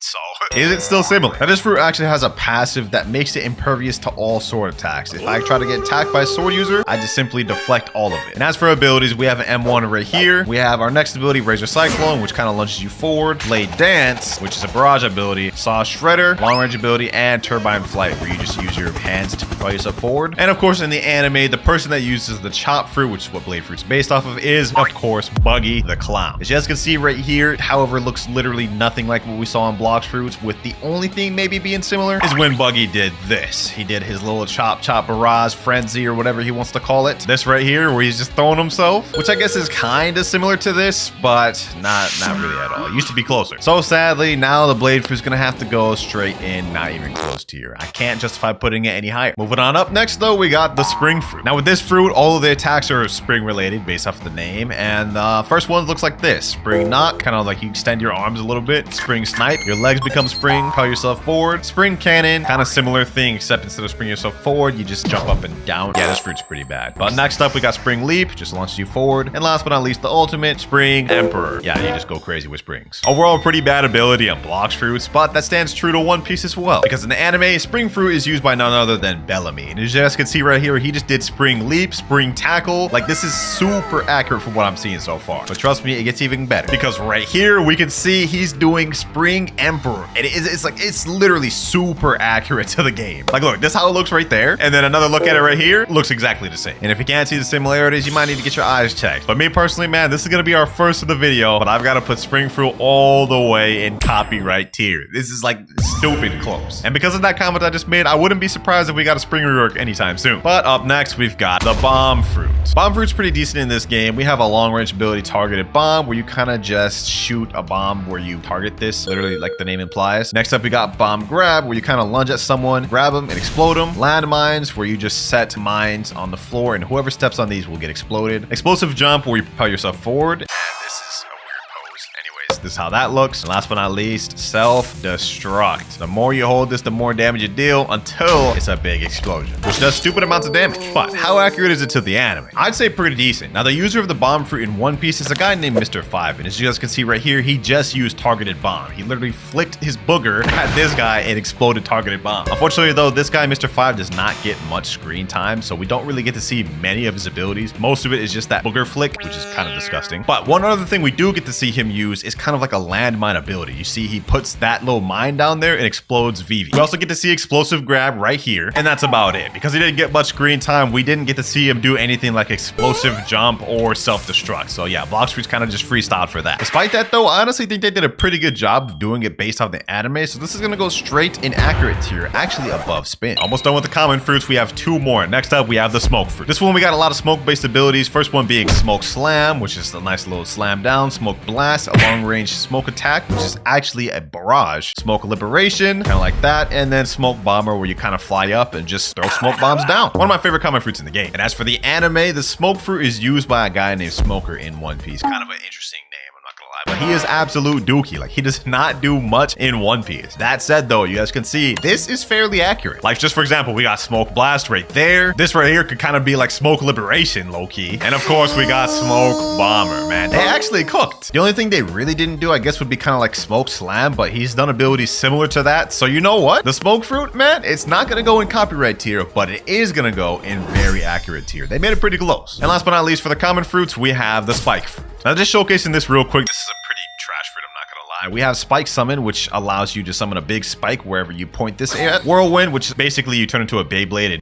and start spinning around. Spiky ball, turn into a ball, and you just start attacking people. And then spike barrage. Now, in One Piece, this is the user of the spike fruit, and I'm not gonna lie, it's not very accurate. The way it's used in Blox fruits is not at all how it's used in One Piece. She kind of turns her bodies into spike instead of using like long range spikes. What we do get though is her becoming this little hedgehog, which is exactly like spike ball. Nevertheless though, spike fruit is pretty accurate. I'm gonna put that actually above bomb. And now we're moving on to the uncommon rarity of fruits, starting with the flame fruit. We about to cook. And flame fruit has a bunch of cool abilities like blue fire bullets. You shoot out literally blue long range fire bullets, prominence burst, a long range fire blast, flamey vortex, a vortex of flames, rocket flight, literally flying with fire, and most cool of all, Hell's Core, a literal spirit bomb of fire. We all know the user of flame fruit in One Piece, Portgas, D-Ace, or Saba, whichever one you want. And I'm gonna be honest, it's really accurate to Blox fruits. We just saw two abilities that look exactly like what we saw in Blox fruits. We got fire guns right here, which is the blue fire bullets we saw, just this is red. Of course, can't forget flame commandment, fire pillar, which is flaming vortex. And of course, last but not least, we've got Hell's Core, or Flame Emperor in the anime, bruh. Literally 5 for 5. All abilities 100% accurate. I told you we was about to cook. Flame fruit, man, is gotta go straight copyright tier, and I'm gonna put that above spring. I don't know how they haven't reworked that yet. But anyways, enough yapping. Next up, we got the ice fruit. Let's see how close this one is to the anime. First off, we start off with the ice spear. It's a nice little M1 we can use, like a little bit of a sword. First ability, we got Glacial Storm. You summon a tornado of ice. Glacial Surge, a nice little pillar of ice you shoot out of your legs. Frozen Dragon, a long-range ice dragon that stuns anybody in the area. We have Ice Skating and Absolute Zero, basically just the AoE of ice. And if we compare it to the anime, this is Kuzan, who uses the ice fruit in the anime. And we can see right here, he does Ice Age, which is Absolute Zero. He literally just froze a sea beast, bro. You can't tell me that AI. And right here, we got Ice Saber, of course. You can't forget the Ice Sword. They also got that in the anime. And of course, we got Kuzan's Pheasant Beak attack, which is kind of like the Frozen Dragon attack we saw earlier. Just look at this, bro. Straight beautiful. Honestly, the ice fruit is pretty fairly accurate to the anime. I mean, not all the moves are that similar. We don't see any ice skating. Cold Storm wasn't used. But other than that, Glacial Surge, Frozen Dragon, Absolute Zero, pretty good. Which in my opinion puts the ice fruit in the middle of accurate here. But what about the sand fruit, ladies and gentlemen? With this fruit, we have a lot of long range abilities, such as Desert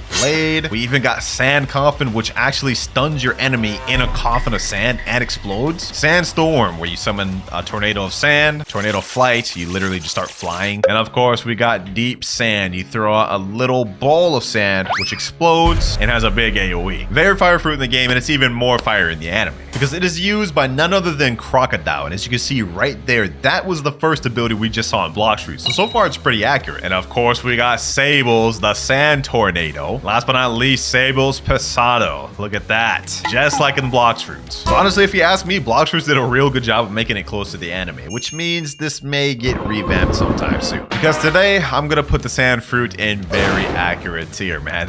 They made that close. But next up, we have the Yonko Darkbeard's fruit, the Dark Fruit. Darkness fruit, whatever you want to call it. This fruit's actually very good in the game, primarily being good for PvP rather than grinding, and we have different abilities such as Dark Rocks, a long-range rock attack, or dark attack, Abyssal Darkness, where you suck the enemy in, pause, and then kind of explode. Endless Hole, you do a little black hole at the bottom that slows them. Ghastly Step, you teleport for some reason, I don't know why that's there. But last but not least, we have World of Darkness, a dark spirit bomb, which you can throw down and explode. Now for the anime, I just want to say this man, Darkbeard, is a straight menace. Like, you do not want to mess around with this guy. But as for accuracy to Blox fruits, we can see that was World of Darkness right there pretty much. This could kind of be considered like the black hole ability. Yeah, that's exactly what it is, black hole. And we even got the ability where he just pulls Ace in. Like, Ace isn't even close right now, and he just sucks that boy in. Pause once again. Overall, Blox fruits' Dark is actually very accurate to the anime, although I don't know where they got Ghastly Step from. That man never did that. Hey, I'm actually gonna put the Dark fruit in copyright tier. That's scarily accurate. Might be time to rework a Blox fruits the way you guys have been avoiding copyright. Speaking about avoiding copyright, we actually have one of the most recently reworked fruits in the game, the Eagle fruit. This fruit obviously gives you the powers of an eagle, and we have multiple different things from M1s that you can hold and use that explode feathers, Wind Burst, Feather Storm, which is a barrage, Bone Crusher, and Soaring Talon. Basically the same thing. You just lunge forward and explode them. Now in the anime, this fruit's actually called Falcon, and it's used by a guy named Pell. And I'm gonna be honest, it's not very accurate. Like, we can see he's transformed into an eagle right now, or a falcon, but the actual abilities he uses throughout the anime are not at all close to what we have at the Eagle fruit. With the only move being maybe close to Blox fruits is what he does right here. He kind of uses like a Wind Burst with feather attacks, and that's literally the only attack we ever really saw him use in One Piece. Which means the reworked Eagle fruit has to go straight in the no similarities tier list. Which means this rework did justice if they were trying to avoid copyright, because now it doesn't even look like it at all. And now we have the last of the uncommon fruits, Diamond. Diamonds are interesting because we have a transformation, which you guys can see kind of turns us into like the Ben 10 diamond form, but this also doubles down as a move instead of just a transformation. We use it and it explodes. We also have an M1. Next up, we have Shard Storm, which is a long range kind of diamond attack. Shimmering Disruption, a close range attack that stuns and blinds the enemies, and Prismatic Reflection, which kind of reminds me of like Haku's ability from Naruto. It's just a bunch of mirrors reflecting an attack. Honestly, pretty OP. Now in the anime, this fruit is used by a guy named Jozu. They call him Diamond Jozu. That's his nickname. Get it? Because he has the diamond fruit. Anyways, he doesn't really get much screen time during the entire anime other than Marineford arc. But you guys can see right here, this is kind of like the Encrust ability. So this is him activating the fruit. But the actual abilities he uses, I don't remember them being close to what we have in Blox fruits. So sadly, we don't see him do none of this or this. But technically, we do see him do this. Which I guess there's some similarity because of the Encrust and then the M1 punch. We could justify putting this in not even close tier, because there is little bit of similarities, but not much. Moving on to fruit number 14, we have the light fruit. Yes, sir. One of the Marine Admiral's fruits. Now, for this test, we're actually going to go ahead and go with the unawakened version of light. And you guys will see why in a second. The first thing you'll notice is we do have a little light spear that we use to attack, similar to ice. But for our abilities, most of them are just light based. Like we have light ray, barrage of light. You kind of shoot up to the air and shoot a bunch of barrages. Reflection kick. We have light flight. And last but not least, sky beam barrage. Now in the anime, this is used by Admiral Kizaru from One Piece. And we can see right here, he does the light kick. So that's one move he's got down. We even got the light sword right here. That's 2 for 2. We got the light flight right here. And we even got the little light barrage he does here. Making this literally 5 for 5 from the anime and Blox fruits. It's no wonder they changed it from the Awakening because this is scarily close. It's gonna go straight in copyright tier, boys. I'm not gonna lie. Can't go anywhere else. It's main character time, ladies and gentlemen. We got the rubber fruit next, and you know they're gonna cook for this. Now in this fruit, we have multiple abilities that also change when you transform in Gear 2, which we're gonna wait for that to go off cooldown so we can test it out. But for now, we have M1 right here, which is like Gum Gum Pistol. We have Cannon, which is, I guess, Bazooka. We have Smash, which is Battle Axe, I think. And of course, we got the infamous Gum Gum Gatling. Like I said earlier, once you transform, it just basically enhances all those abilities. We have Jet Pistol now, we have Cannon, Jet Cannon, or Jet Bazooka, that one right there, and of course, a better slingshot. Needless to say, it's super accurate to the anime. We can literally see him doing the Gear 2 pose right now. And throughout this entire fight against Blue and O, we can see Jet Pistol right there, which is the M1 from Blox Roots. We can see the move where it teleports above, slams down right here, and we get Slingshot. And of course, we get Jet Gatling, man. Such a crazy moment right here. Needless to say, Blox Roots Gear 2 is very accurate to the anime. In fact, it's 100% accuracy. Rubber fruit goes in copyright tier. But moving on from rubber, we've got the ghost fruit next. Second to last rare. Now this fruit just got completely revamped almost 2 years ago now, and the abilities look honestly a lot different than they used to. First off, we got Shivering the Possession. Next up, we have Wandering Soul, where you're kind of just flying. We got Spectral Release, Surprises the Underworld, and then we got Ghostbusters. You summon 3 clones of yourself, which do the exact same attacks as you do, except they're very weak. Now in the anime, the ghost fruit is used by none other than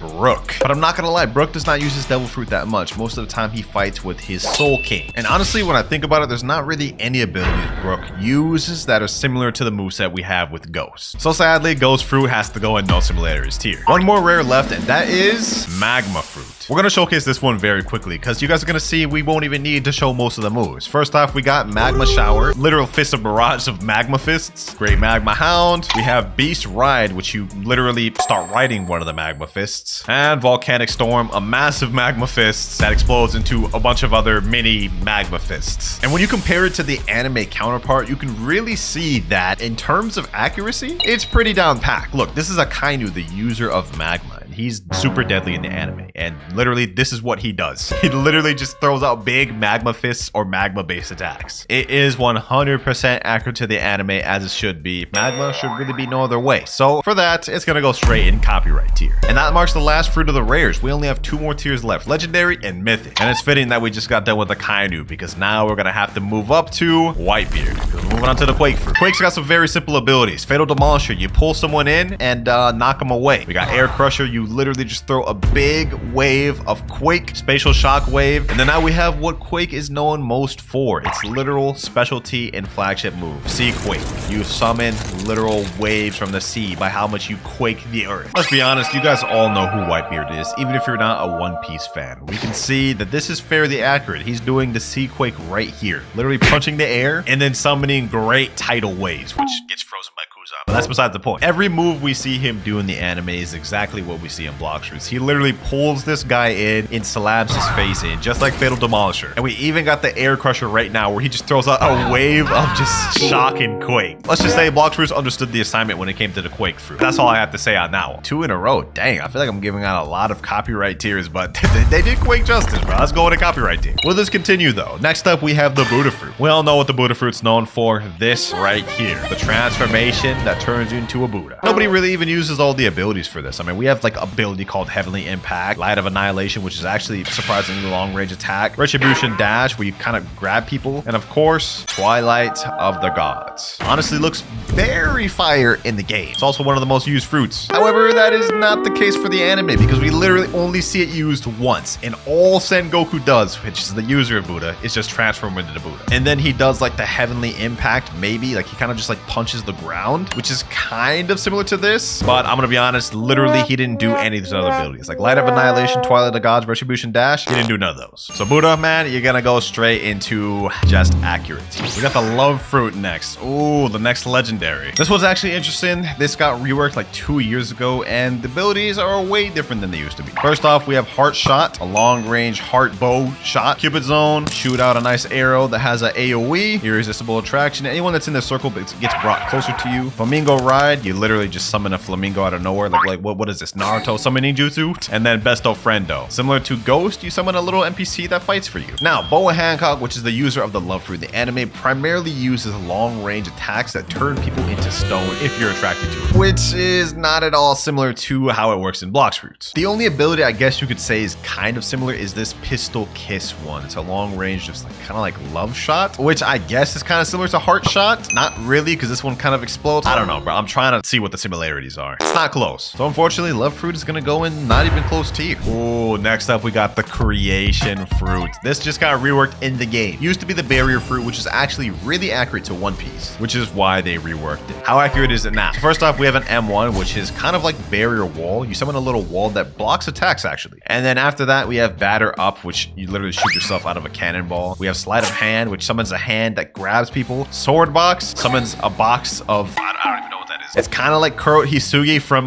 Bleach. And last but not least, we got Magic City, which summons a bunch of barrier towers. And then we got Fortifier, which you literally just start building stairs. Which when compared to the anime, which is used by Bartolomeo, it's not similar at all. Now, while yes, Bartolomeo does have some similarities to the creation fruit, being this barrier wall right here, which is kind of similar to the M1. And he also does possess the ability to create stairs out of thin air, but that is where all the similarities end. None of the other abilities he uses throughout the anime are in Blox fruits. We gotta put it in not even close tier, but I will put it at the top just because of the walls and stairs. Next up, we have the spider fruit. Now with this one, we get a good range of abilities like thermal laceration, silk prison, overheated sniper, which is a long range attack, spider highway, where we kind of just use webs to fly around like I'm Spider-Man or something. And of course we get heavenly punishment. And as for the anime counterpart, if it's accurate or not, well, you guys can see for the first ability, he is doing the spider flight, except the strings are kind of invisible, but it's there. We also have the long range snipe, which is overheat. I must say this ability is crazy. Look, he literally just sniped like hundreds of miles away from him at a city. Of course, we got spider web too, which is the web like ability we saw earlier. And of course, we got the god thread ability, which is the ultimate of spider, which looks very similar to what we saw in Blox fruits. Look at this, exactly the same, making spider in the very accurate tier. I'm actually gonna put it at the top of all these. Must say the Blox fruits team, they cook with spider, although it may be time for a rework coming up soon. Who knows? Hopefully we can get one. Next up, we got the sound fruit in Blox fruits. And this one's actually an interesting one. Now, if we look at the abilities of the sound fruit, we can see it's music based. And we even have something called a tempo meter, which the more we use our moves and attacks that hit, we get actually a boost. You guys can see once we use tempo prestissimo, the meter goes up. And once it gets full, it turns yellow and we get a nice little sound boost, which makes us faster and deal more damage. We have a nice range of abilities like symphonic radiance, a disco ball that shoots and hits anybody in the nearby area, and glorious harmony, a big AoE, which looks really nice. Now, the interesting thing about this fruit is it's not based on any power in One Piece. If we look through the wiki of the sound fruit, specifically on the trivia part, we can see right here it says sound fruit is the first fan-made fruit to be added to the game, and it was a concept created by a guy named Aqua 4G. Now, some people have speculated that this fruit is actually based off of Yuta's fruit from the film Red movie of One Piece, but the Blox fruits devs themselves claim this is not true. And to be honest, when you look at her ability and how it's used in the anime, it really is not similar to what it is in Blox fruits. So yeah, sound fruit is gonna go in the no similarities tier. And with sound fruit out the way, we move on to the phoenix fruit. Now, just to make this quick, we're gonna go ahead and go in our final transformation state, because this is what people care most about, the phoenix, and look at the abilities. First off, we have an M1, which lunges you forward in attacks. We have cremation cannon, which is a bunch of flames, 3 to be exact. We have swift flight, which is a nice flight that dashes you forward. Regeneration flames, and of course we got flaming exodus, which you grab forward someone, but when you grab them, you shoot up, then slam down. In the anime, of course, the main user of Phoenix is Marco, and there's 2 ways he uses this fruit. As you guys can see right now, he is in the hybrid form where he just has the wings and he still has his physical body, which is similar to Blox fruits, because if you untransform and use swift flight, flight, you guys can see we can be in that same state. We can see he's using the full transformation right here, so that's 100% accurate. And on top of that, look at how it looks. Very similar to how the Blox Fruits 1 look. This right here could be considered swift flight, I guess. And we even see right here he uses the fireball, except it's not 3, it's only 1. So we technically never seen him use it that way in the anime. I don't know where Blox Fruits got Flame Exodus from. He didn't do anything similar to that in the anime. And Cremation Cannon he did use, but not in this way. I'm not going to take too much points away. We're going to put it in very accurate. But that's about the end, because up next we got the Portal Fruit. This used to be the Door Fruit and it got revamped to the Portal Fruit because of that exact reason. They were trying to avoid copyright. But how close is it to the anime now? So we can see this still has kind of some of its like door-like capabilities. For example, World Warp, you can teleport to any area and it works similarly to the Door Fruit, but that's where all the similarities end. Portal Dash is nothing like what the Door Fruit had used for. Same with Quantum Leap. Parallel Escape is because you kind of go in your own pocket dimension, but let me say this last ability is definitely far from anything we saw from the Door Fruit. Yeah, not even close. Now the Door Fruit is used by CP Agent Blue Note. You guys can see right there in the background there's kind of like a physical door, which is what I meant. It's the C ability on Portal. He can teleport to different places and even go in his own little pocket dimension. But the way it's used in One Piece is not similar to how it is in Blox Fruits, other than that one teleport ability. We can see here though he's in the pocket dimension, which is kind of like Portal X in Blox Fruits, but other than that, we don't really see him use his Devil Fruit all too much, as he mainly relies on his Rokushiki abilities. So to be honest, only 2 abilities that are done completely different between both of the fruits. I gotta put this in the not even close tier, I'm not gonna lie. Let me know if y'all disagree or agree with that in the comments below. But we're moving on to one of the 3rd last legendaries of the game, the Rumble Fruit. Now this one, we have multiple different abilities like Lightning Beast, which is a long range lightning beast attack. Thunderstorm, where you just rain down a bunch of thunder that stuns enemies. Has pretty good AoE too. We got Electric Flash, which allows us to teleport a short period 3 times, and it has a charge capability, so it recharges after some time. Sky Judgment, you shoot down a pillar of lightning, which does a massive amount of stun and good damage. And last but not least, my favorite ability, Thunderball Destruction, a lightning spirit bomb, which explodes and looks very nice. But as for the anime, we can honestly see it's fairly accurate. We can see Sky Judgment done right there, which is one of many abilities that Enel does in the anime. I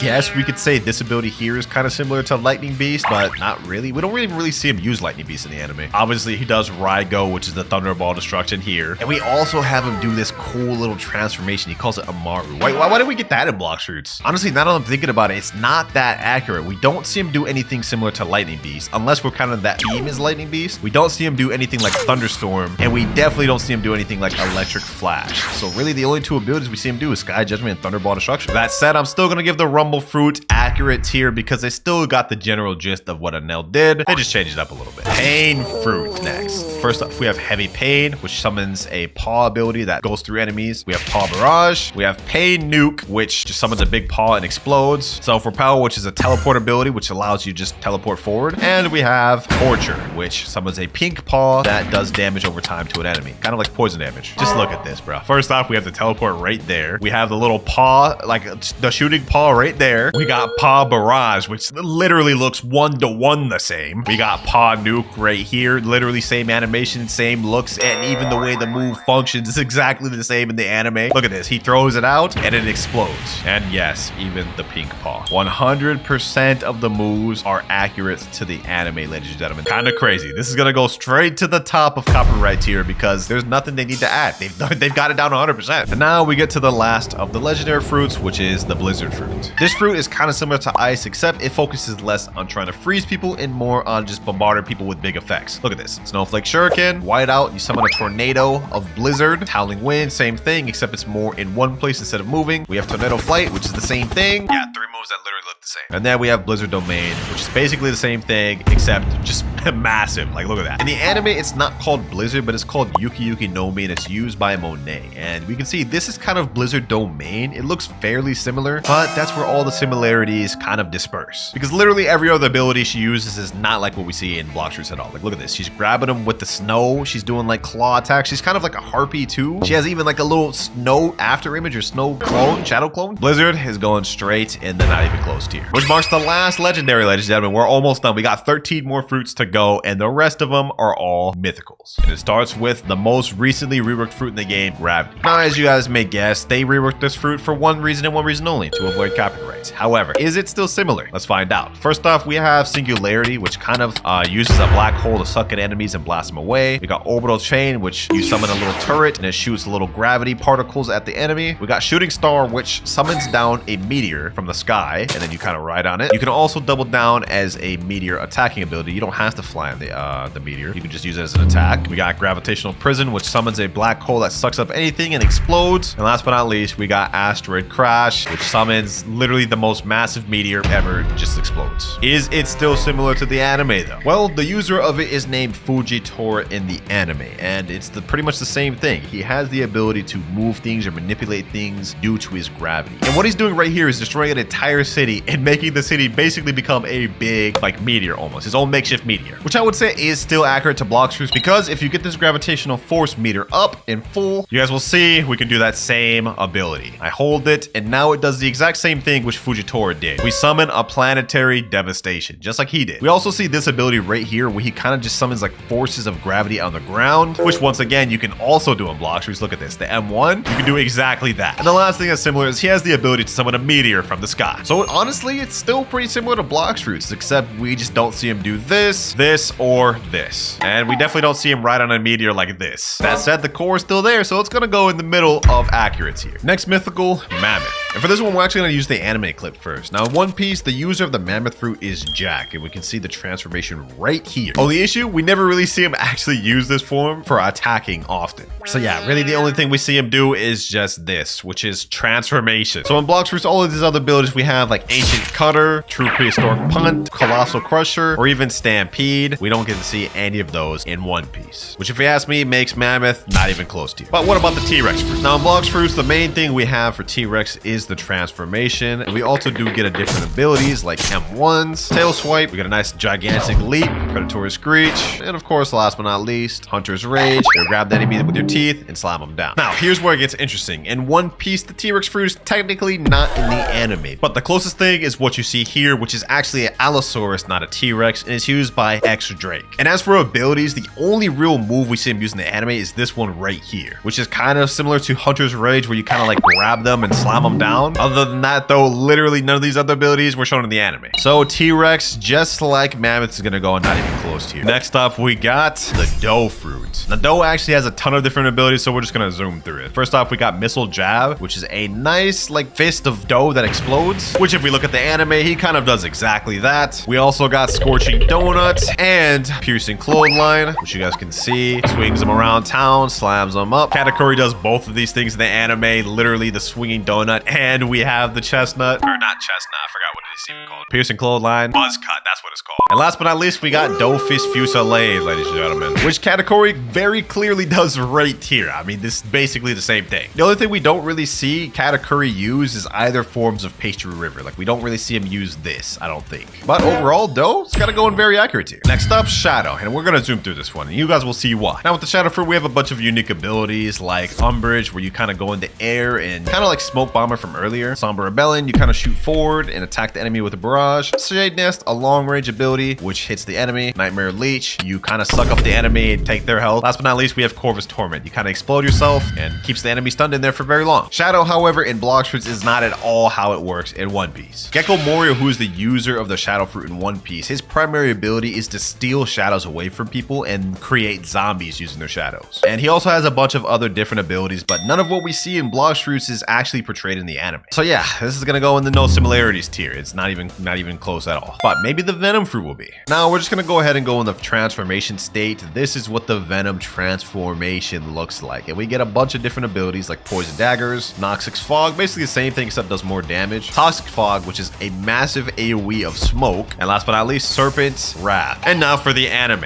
One of the abilities you guys can see Magellan, which is the user of Venom, uses is Venom Hydra. Summons 3 little Venom dragons, which is actually kind of like Serpent's Wrath, or if you really want to be super specific, Noxic Toxic Shot. We also have Crollo Ball, which is kind of like Poison Daggers. Venom Road, which is literally the Venom Flight ability I just used. We even got Poison Gas, which is exactly what I use here, Toxic Fog. And of course, we can't forget the Transformation Demon. This is the transform state in the anime. And while it may look a lot different in One Piece, I will say overall the premise is there. Venom is gonna go in very accurate team. Now we're on to the Control Fruit, and this is gonna be interesting. Now with this, we get first ability, which is Room. You summon a room. Actually, wait, I don't even know why I used this ability in here. There we go. You guys can see the entire room I've summoned, and we can only use our abilities in this room. This is the unique passive of this fruit. So you guys can see I get Levitate. I can summon a rock out of any material in the game. We also get a Teleport. I can teleport into any area in the room, and I get 2 extra abilities like Gamma Rush and Echo Knife, which only works if I have a target to hit, but yeah, those abilities are pretty decent. And obviously in One Piece, the user of the Control Fruit is Law. We can see he did the room ability right there, and that is kind of like the Levitate ability where we summon the rocks, except he just used it on a human. We can also see he does this ability right here where he actually teleports a thing instead of himself, so it works in both ways. Basically, everything we've seen in Blox Fruits was done in the anime. That said, Control is gonna go in the very accurate tier. Now with the gas, we have a lot of interesting abilities like Suffocating Fume, which you kind of lunge forward and hit the enemy with some gas. Bursting Vapor, similar thing, you hit him with like a bunch of gas abilities. Traveling Gas, you kind of fly. And then we have Smog Demons. You summon a bunch of little demons and they explode on impact. Another thing you'll notice is we have this gas meter, and when it gets full, we'll be able to transform into this little gas giant. Our abilities change a little bit, but for the most part, most of them are similar. Now Suffocating Fume is a long range attack, and we have Bursting Vapor, which is a nice little gas swipe. We still get Smog Demons, it's the same, it just like summons more. And the last thing that changes is Traveling Gas is now an attack. You stab an enemy and launch them back. This, however, is not similar at all to how Caesar Clown uses gas in One Piece. He focuses on primarily like invisible type moves and some longer range type moves like Gas Robe right here, which we don't see in Blox Fruits. He even has this ability to summon little goops of poison gas, which I guess is kind of similar to Smog Demons, but not really, let's be real. The only real thing we could say is like super similar to Blox Fruits is Caesar Clown does do this kind of like transform gas state like this, which is a similar premise to what we see here, but it's just not executed at all the same. So yeah, there's just no similarities. I'm gonna put it in not even close tier. And with that, we move on to the Spirit Fruit. We actually get a bunch of unique powers with this one, such as the ability to summon little homies like this. We just summoned a little tree, and we can also summon a nice other tree. Oh wait, this is a mushroom. This is the tree.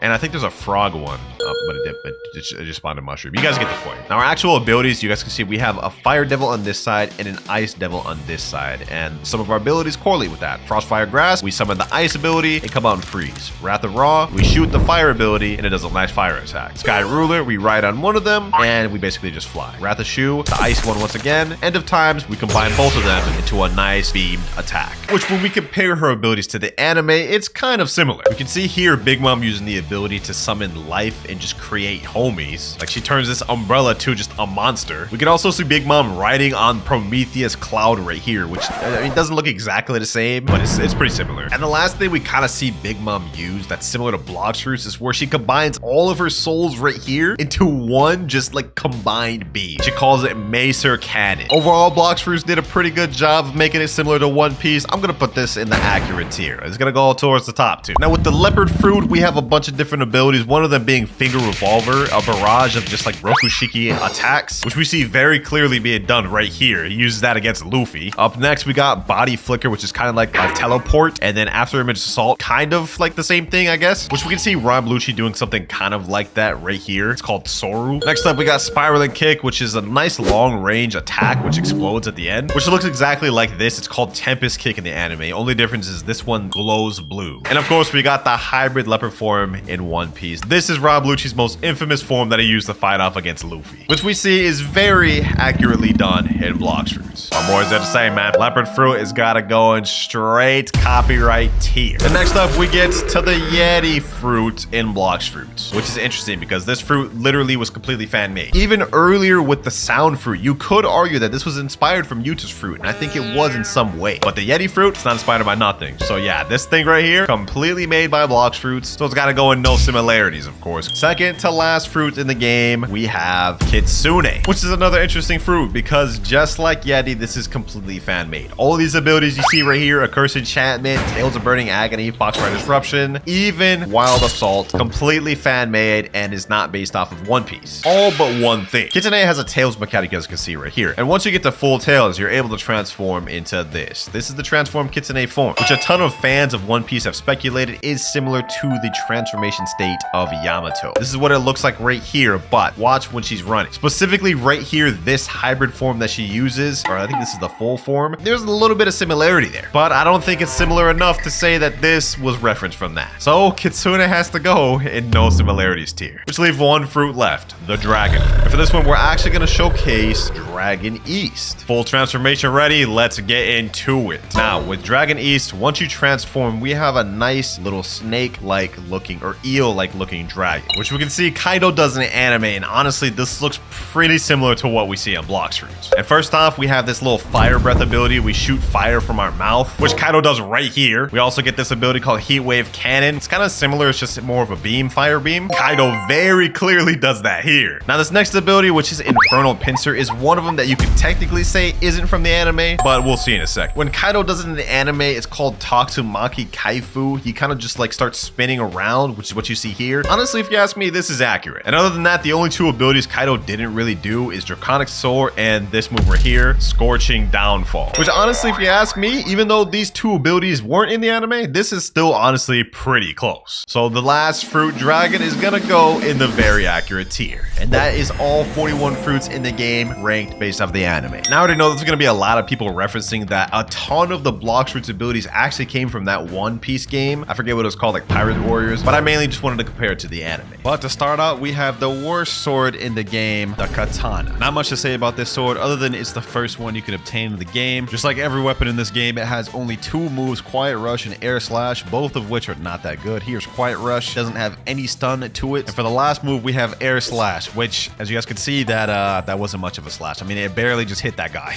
Definitely wouldn't recommend running this in PvP and for grinding either. There's only one place this sword belongs, boys, and it's Dookie tier. Now, one katana was pretty garbage, but what about two? For our next sword, we have Dual Katana. Has increased damage now, M1's 1330, whereas the base katana only does 1200. Also has completely different moveset being Whirlwind and Tornado, which both of which I ain't gonna lie, are pretty garbage. Like, look at this. Whirlwind, pretty much the same thing as Air Slash, and then we have Tornado. That move like literally has no range and keeps you in place. Straight Dookie tier if you ask me, but it is better than katana, so I'll put it ahead. Next up, we have the Warden Sword. Now, I'm not gonna lie, Warden Sword does have some cool things you can do with it, such as being able to glitch like this. You guys can see I'm invisible, then I use Warden Sword Z, and now my character is twice the size. First move we have is multi-target slash, which that ain't slashing nobody, especially not no multi-targets, barely got any range to it. And the next move is basically the same as Dual Katana, Tornado Slash. It's got a little bit more range to it, but that damage is just pathetic, bro. For PvP, it's just completely lacking. So it can't go nowhere other than Dookie tier. And with that one there, we're actually almost done with the Dookie tier. But for this next one, let's switch it up a bit. So far, we've only been looking at terrible fruits like Warden Sword and Dual Katana. Well, let's see how good this next one is. Triple Katana. Yes, sir. The third version of the katana. Now, believe it or not, this one is not a Dookie sword. And let me explain why. It has two abilities, Air Slashes, Barrage, and Violent Rush. This is Air Slash Barrage right here. 3 slashes, which does all right damage. I mean, actually, I'm not gonna lie, that's pretty bad. But it at least is long range. Next one, Violent Rush. You guys can see right there, which does allow for some combo potential. And if you pair this sword with a good stun fruit like Portal, you can begin to do stuff like this. Portal dash, jump up, boom, boom, boom, boom. Use this, got human moves.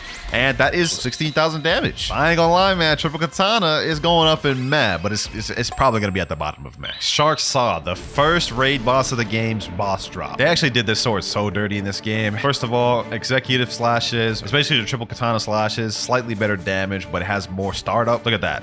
It's slower. And then we have execution, which is this. Sorry, excuse for a move. Now, I'm not gonna lie, you're not gonna hit anyone with either of these moves. And if you do, they probably shouldn't be PvP. This one is going straight to Dookie tier, although I will put it at the top. Up next, we have the Trident. Now, this particular sword actually just got revamped recently, getting 2 new moves. It has Trident Throw and Water Pulse. Trident Throw, boom, you pull him in, and he pulls him towards you, except it's very slow. And then last but not least, we have Water Pulse. That one...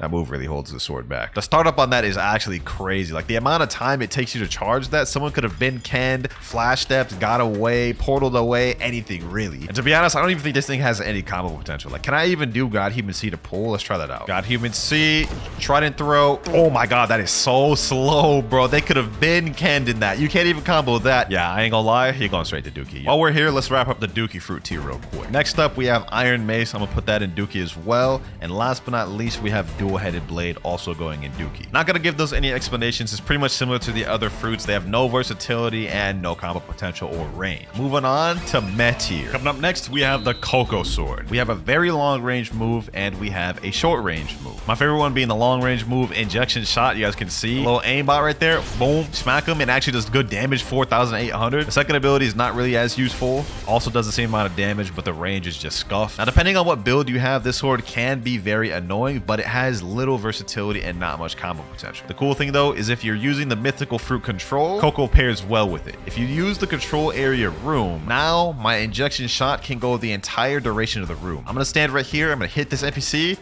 Look at that. So now the distance is scaled up, and the same is true for my second move, Electric Stab. It's now scaled up distance. However, control is a very bad fruit for PvP, and so is Cocoa overall. So because of that, even though it's a really cool sword, I'm gonna make a lot of people mad with this, but it's going at the top of mad, man. I feel like that was our first controversial pick of the video. I'm not gonna lie. I can already hear the comments coming. But moving on, we have Golden Pole. I'm gonna be honest, this weapon is only used for one thing, and one thing only, evolving it to Pole second form. Because otherwise, there's no reason you're gonna use this. Like, look at this. Explosive Cloud. Look at this.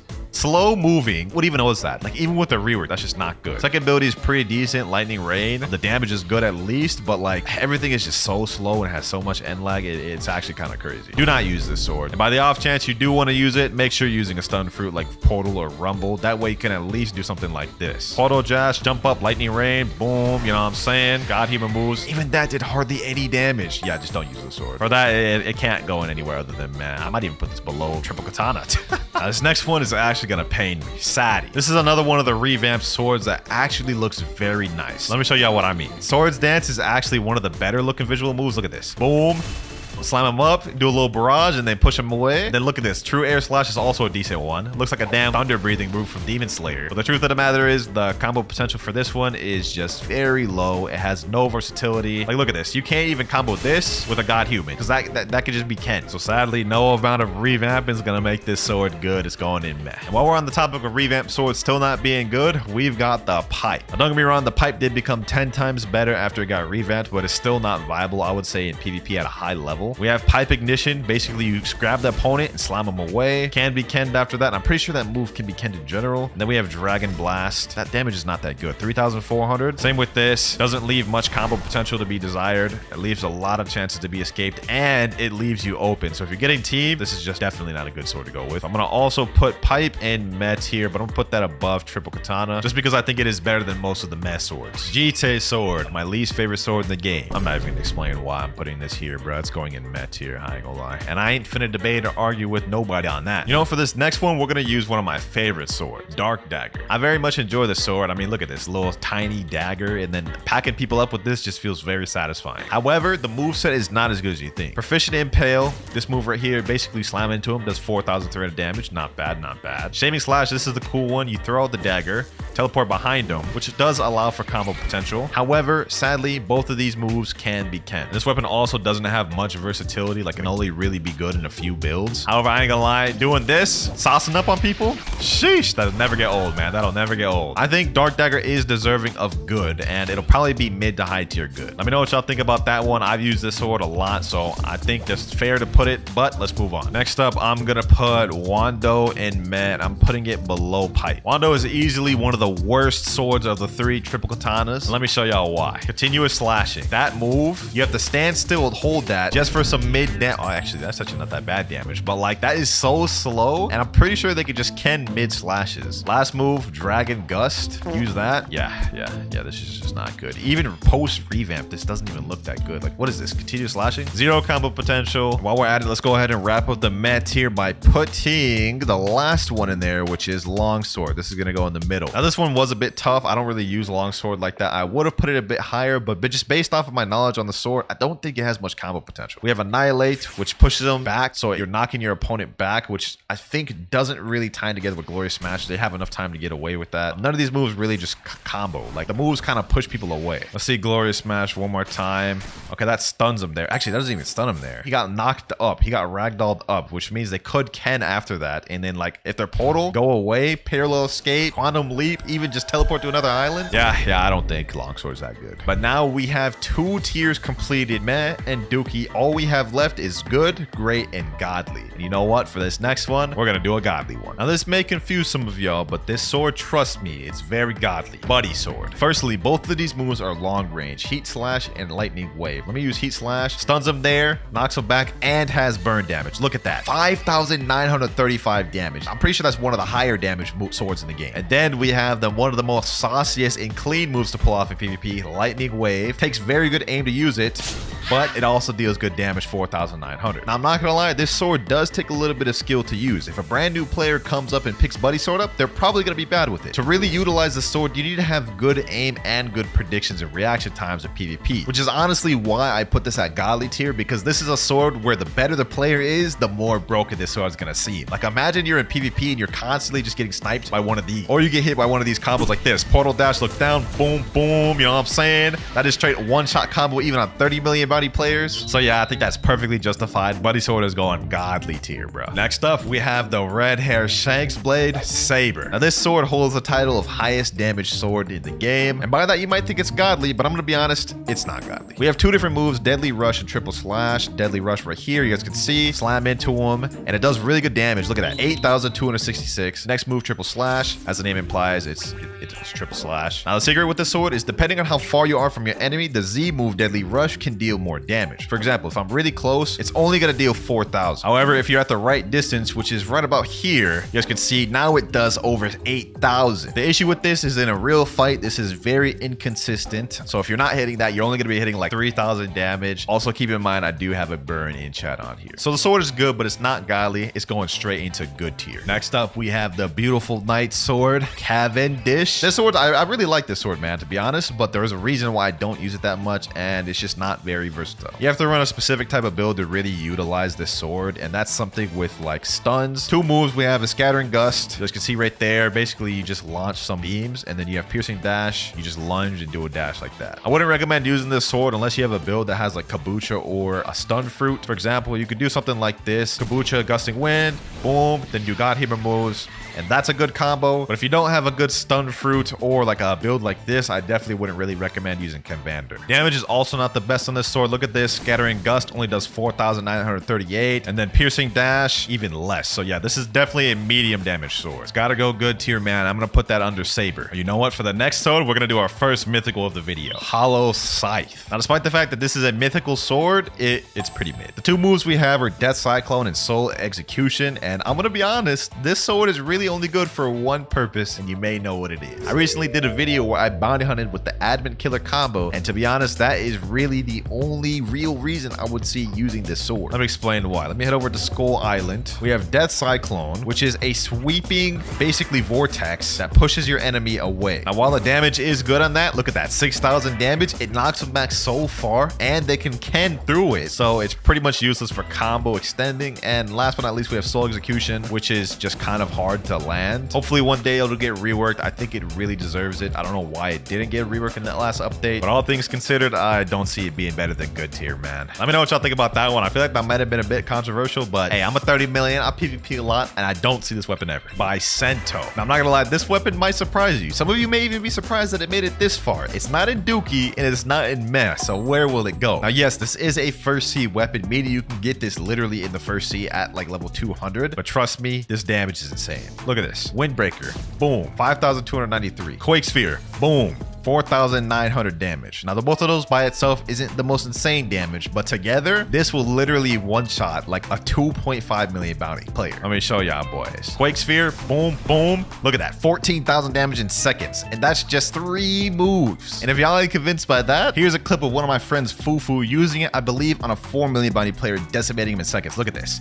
Boom, boom, hit him there, 4 moves, bro's already dead. So, hey, man, I ain't saying Bicento's godly, but I'm saying don't sleep on it. It's going in the middle of good, bro. Next weapon we have is Fox Lamp. Brand new weapon that just dropped when the Kitsune Island dropped. bro, I'm trying to speak. All right, bro. Anyways, y'all get the points. The newest weapon that just got added to the game, and it's not as good as you think. Now, in terms of effects, this is beautiful. Look at this. Scorching Azure, a ring of fire. You smack it at that boy, and it stuns him for a very long time. Only issue, that move can be canned. Second move, Infernal Firestorm. Look at this. Boom. You smack him with the fire, slam him up, and only issue, that can also be canned. This sword has no combo starters effectively, and the moves have a decent amount of end lag. So in a public server, especially if you're getting jumped, this is not the weapon to go. However, this is very good for specific builds such as Quake, Kitsune, and even Portal. I'm not saying the sword is bad by any means, but I do think it belongs in the good tier. I feel like you could argue it being in great, but it's definitely not godly. Next up, we have Gravity Cane. Do I even need to say anything with this sword, man? Let me just show y'all this real quick. Go up to your enemy, gravitational pull, boom, hit him with this, got human C, and that is a straight one-shot combo right there. Gravitational grasp pulls him and breaks Ken through it, which allows him just to like start everything. So that's a crazy combo starter. Lunar Blitz can be Ken during the slam. It can't be Ken during the little slashes, but that's your last move of the combo. So by that point, they're already almost dead. So if you hit that gravitational grasp, they literally have to hold like a 14,000 damage combo no matter what. This sword is going straight godly, bro. I do not care what anyone says about that. Let's do another first C sword. Soul Cane, perfect. This is an interesting one as this is a very high skill ceiling sword. You typically only see Soul Cane going by with one build, and that is the skilled Superhuman, Rumble, Soul Cane, and Acid Rifle build. The main attraction of this sword is the first move, Soul Beam. You hit him like that, and it stuns him long enough for you to basically be able to do whatever you want, to be honest. Low-key kind of broken if you're good at aiming. Pretty sure it can be canned though. I'm pretty sure both of these moves can be canned. I don't know for certain, but I do know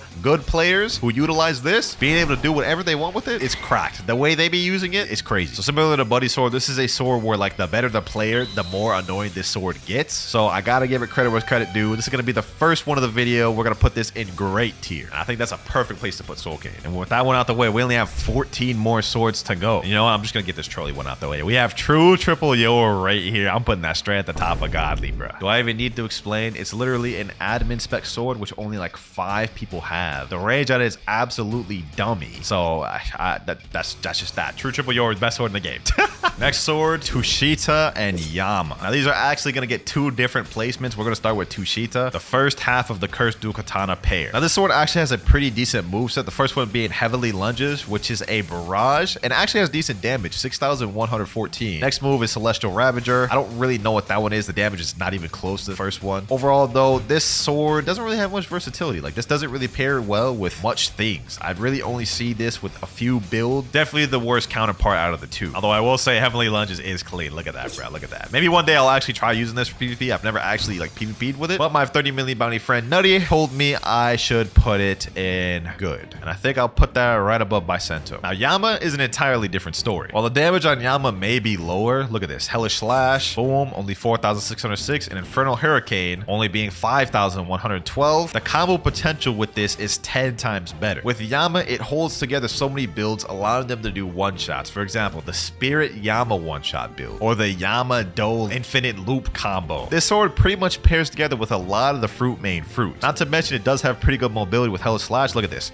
Boom, good mobility there. You could use that to get away or catch up to opponents, which is something not a lot of other swords have, such as mobility. So due to that, this sword is going straight great tier. And since we just got through with the Cursed Dual Katana pair, my favorite sword in the game, Cursed Dual Katana. I feel like I really don't even need to say nothing about True Triple Katana. I mean, we all know the combo everybody uses. Portal Dash, Revolving Ravager, Slayer Goliath, boom, look back, use the God Human Z, God Human C, and God Human X. 25,000 damage. That is one-shotting anybody in the game, bro. Especially if you have Cyborg V3. And that doesn't even begin to show all the combos that can be used with Cursed Dual Katana. It's got high mobility with this, Slayer Goliath. You can snipe people in the air with that. It's got really good combo potential with the Revolving Ravager. You can hold it or let it go instantly to start combos that way. Any stun pretty much combos into Revolving Ravager, which allows you to just get an entire combo no matter what fighting style or fruit you're using. Every stun fruit and almost every fruit main fruit can pair together with Cursed Dual Katana. Ice fruit pairs together with Cursed Dual Katana. Dark fruit pairs together even better. Buddha, Don't even mention it, bro. Do, literally, Curse Dual Katana holds one of the most popular one-shot combos with Do. So all that considered, man, it can't be anything other than godly, and it's gonna be like top 3 godly. Moving on, though, next up, we're gonna use some interesting ones. Twin hooks. This one actually has a pretty interesting moveset, and y'all will see what I mean in a sec. So for the first move, we have Sky Cyclone, and basically you summon, well, literally a cyclone like that. It stuns him in there and allows to combo into the second move, which is Prehistoric Punt. You basically cling upon the enemy, slam into him. As far as combo potential goes, this weapon is very good. In fact, one of the easiest one-shot combos you can do with this is hit him with any stun move, Sky Cyclone straight into true Prehistoric Punt, hit him with a God Human move, and that is a pretty easy combo right there, 22,000 damage. Now, the main issue I would say with the sword is it has not much versatility. Like this doesn't go well with a lot of builds. You definitely have to be a specific build built around this. And the other thing is it has basically no range. Like Prehistoric Punt, not long range. You have to be kind of close to your enemy. Sky Cyclone, it doesn't go that far, and the AoE is not that good. So while it is a very good sword, I wouldn't say it's great or godly. So it's going in the middle of good. And with that, we've honestly wrapped up good tier. We only have great and godly left. Almost done with the swords. Next sword, the last of the true triple katanas, Shisui. Now this sword is not as versatile, but it does have a good skill ceiling. You mainly only see this with skill builds such as this,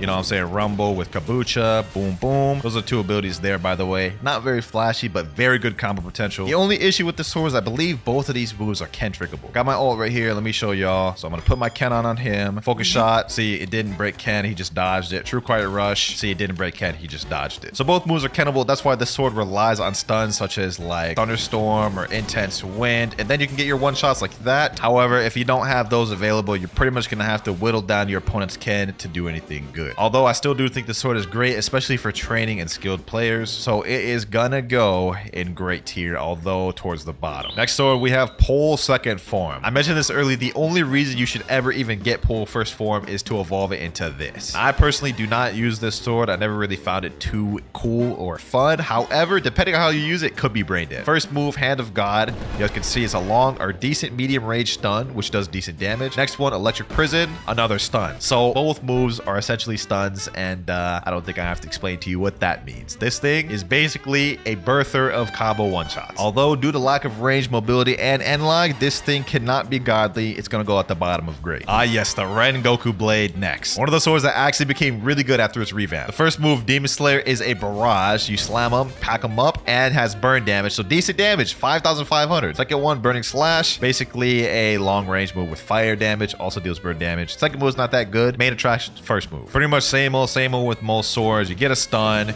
you hit him with the move, boom, and then there you go, big combo. Main issue I see is that Demon Slayer forces you to be in that animation, which means if you're dealing with teamers, definitely not the sword to go. However, in ones, this thing is pretty good. So for that, I'm gonna put it at great, and it's gonna be, I think around here is good. Shark Anchor, the second newest weapon that just got released. Oh brother, this weapon has single-handedly made so many people rage, as for one particular move, that's Typhoon Toss. Look at this, Typhoon Toss. You swing around town, throw the sword at the enemy, which has crazy AoE, very good damage, does 4,700 damage, and has a short cooldown. Look at that. Just used it, it's already off cooldown. Boom, use it again. Second move allows for crazy combo potential, Armor Breaker. You go up to the enemy, boom, slam them up, which allows you to directly use your fighting style move. Another plus to this sword is that both moves actually break Ken. Let me show you. Let me go on my ult over here. Let me turn Ken on. Typhoon Toss, only the explosion breaks Ken. You guys can see the explosion took him out of Ken. Put Ken back on my ult. Armor Breaker also takes him out of Ken. Both of these moves, Typhoon Toss and Armor Breaker, can be combo starters or combo enders. And Typhoon Toss is just a spammy move you can just throw out literally at any time. Really not much bad about this sword, bro. It's damn near perfect in every way. It's going in godly. Behind Curse Dual Katana. And only 5 swords remain. Dark Blade, Dragon Trident, Midnight Blade, Spiky Trident, and True Triple Katana. And next up, we're gonna go with Spiky Trident. I'm not gonna lie, this is a very versatile sword. It can pretty much go with like almost every fruit in the game, bro. For example, Flame, Spiky Trident is perfect. Ice, Spiky Trident is even more perfect. Sand, perfect. Dark, perfect. Light, perfect. Rubber, literally the best combo with rubber. Like it literally pairs together with 90% of fruits in game. Only issue is the main combo starter move, Spiky Trident Pull, is Ken trickable. Same with the Do Hurricane, also Ken trickable. So both moves are Ken trickable. You kind of have to rely on breaking their Ken with Cyborg or maybe a stun move beforehand. But other than that, as you guys can see, has pretty much every combo starter in the world. I'm gonna put Spiky Trident at the top of great, man. Now, this next sword was very tough for me to rank. Dark Blade, the one and only Game Pass sword in the game. Now, similar to Spiky Trident, this sword pairs together with a lot of builds in the game, meaning it's very versatile. A lot of people run Dark Blade. You see it very common. Mainly, you see it with Rumble, because this is one of the easiest combos. You know what I'm saying? Boom. Got Human C, Dark Air Slash. Very similar to Spiky Trident. Both moves are cantrickable. 1000 slices. You guys can see he dodges it. Dark Air Slash also dodges it. It only took away one of his dodges. Where Dark Blade excels, though, is the damage. Look at this. 1000 strikes, 5000 damage off that. Dark Air Slash, 5200. Just those two moves pretty much brought him down to death. Good combos, pairs together with a lot of builds, has very high damage as well and good range. So for those reasons, I'm gonna put it in Godly tier, below Gravity Cane, above Buddy Sword, but these three are pretty much interchangeable. 3 swords left. Let's zoom past these. Next up, we have Midnight Blade. Another one of the reworked swords. Let me just quickly showcase both of the moves. Portal opening, you slam into him, hit him with Barrage, which allows you to actually combo. Second one, Crescent Dash, boom. Pretty much similar to the Demon Slayer one. There are loads of one-shot combos with the Midnight Blade, especially with Sanguine Art. Those two pair together really well. The moves do have some end lag too, so if you miss your stun, you're pretty much gonna get punished pretty hard, and also the hitbox is a little wonky. Sometimes it doesn't hit. Nevertheless, though, Midnight Blade is a great sword, and I'm gonna put it even above Soul Cane. Dragon Trident, the new spammy sword on the block. Arguably, probably one of the best reworked swords. Let me show y'all why. First, we have Sea Dragon Fury, a long-range, big AoE, high-damaging move, which breaks Ken, by the way. 4300 damage and breaks Ken, comes out quick. And the second move, Water Dragon Shower. Look at that massive AoE. Nobody is running from that. You don't even have to be aiming at them, and it's gonna hit. Also, Ken trickable, by the way. And if you think going to the air is gonna help, it's not. Because if you aim it upwards, it knocks them down. Look at that. It knocks them down. One of the most annoying swords on the block right now. Everybody's using it. It's going Godly tier, and honestly, I'm putting it above Shark Anchor. Final sword of the video. True Triple Katana. Not even gonna say nothing about this one. Just gonna show y'all this combo. Look at this. That wasn't even the full combo. I still had 2 more moves to use and it KO'd him. Wolfang Rush. Barrage that allows you to combo afterwards. Dragon Hurricane. Big AoE move. Breaks Ken. Brings him up in there. It even has a glitch that people abuse where it can pull you in from far away. Insane combo potential. Very spammable. Pretty low cooldowns. High damage. What else is there to say about True Triple Katana, man? With Cursed Dual Katana as one of the best swords in the game. But top 3 right now, in my opinion, True Triple Katana, Cursed Dual Katana, and either Dragon Trident or Shark Anchor. This right here is the complete sword tier list, my boys. Comment down what y'all think about this. Me and my boy Nutty made it. Now let's get on to the gun tier. This is my list for all of the guns. Obviously, these ones at the bottom are garbage. Slingshot's only in med because it has a decent stun/slow, and then the rest of these should be pretty self-explanatory. Soul Guitar, obviously #1 gun in the game. Acidum Rifle and Kabucha following afterwards. Serpent Bow is in great because it's very good for combos. Everything else is history. And we're starting with one of the most basic races in the game, the Mink race. Now, if you spawned in as a Mink, consider yourself lucky because you only have a 12.5% chance of spawning as a Mink on a brand new account. Mink is also one of the races that actually gives you physical changes to your body. You guys can see we have bunny ears, and if you upgrade this race later on, you even get a tail. Now, one cool passive you get with Mink is you have a 1.5 times speed multiplier above every other race in the game. So I think you guys have an idea of what Mink's ability is going to be around. Now, when upgrading this race to its V2 state, you actually get even more speed boost. We go from 1.5 times base speed up to 2 times base speed. You also get your dash distance slightly increased, and it takes half the amount of energy that it used to take. So y'all can see this race is really just built for running. And that gets solidified even more with our V3. If you look down on the bottom of our screen, you guys see we have an ability called Agility, which is pretty self-explanatory what that does. When activating this, you get a 4 times speed multiplier for 5 seconds. And when you get the V3, that's actually when you get the physical change of having a tail. Now, all the speed boosts you get from the Mink race are very good, especially for PvP, being able to dash in land combos, being quick enough to dash out in void combos, or even run if you have to. But when it comes to V3s alone, while it is pretty good, it's not really doing you any favors for grinding, and there are definitely way better ones for PvP. Here are all the tiers we have in the list. We have Godly up front, Insane, Good, Meh, and Piece of Garbo. And to start this video off with Mink, I'm gonna put Mink V3 up in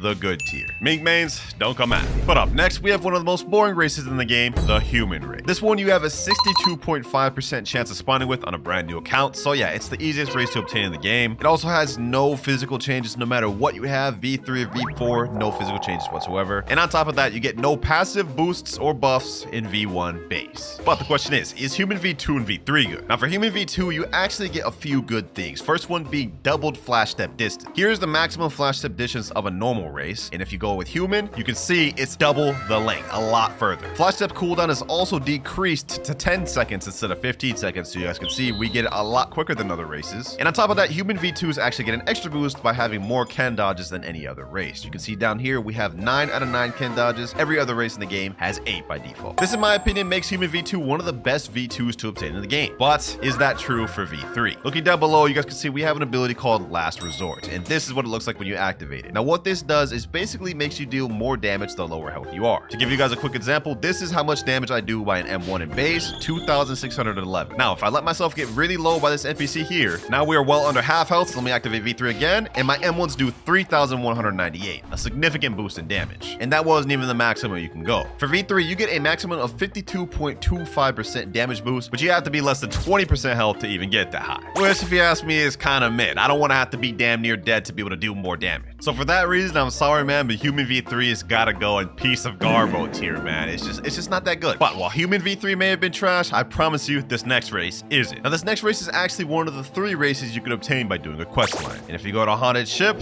and talk to this NPC here, he will change you to the race. And of course, we're talking about the Ghoul race. Now, Ghoul is actually one of the most interesting and intricate races in the game. As you guys can see, we do get some physical changes in this one by having black horns. And on top of that, we actually get some interesting buffs and passives in base. For simply existing as a ghoul, you get slightly increased health regeneration, and you get a 30% extra speed boost during the night. Which, while it might not be completely comparable to Meek, the speed boost itself is pretty nice. But trust me, this gets even better in V2. In V2, we unlock a passive ability called Life Leash. And just to give you all an example of what it is, I'm gonna let myself get low by this NPC, and I'm gonna deal damage. Now, 5% of the damage I deal to this NPC converts back to my life, helping me regen slightly. And while that may not seem that crazy because it's only 5% against NPCs, it goes up significantly against players. Because as you can see, according to the wiki, the user heals back 25% of the damage done to players with fighting style. This used to also apply to sword damage, but they did nerf that, making it to where you only get life leech on the fighting style abilities. Still pretty good though. But that is not the best thing about the Ghoul race, not even close. If you look down below, we have an ability called Heightened Senses, and this is really insane. Now, before I demonstrate this ability, I'm gonna get a move on cooldown real quick to show you how OP this is. I'm gonna use God, Human, Heaven, and Earth, and then we're gonna activate Heightened Senses. Now, this gives you a few buffs like speed and extra damage, but what's most important is you see my move still on cooldown, right? Well,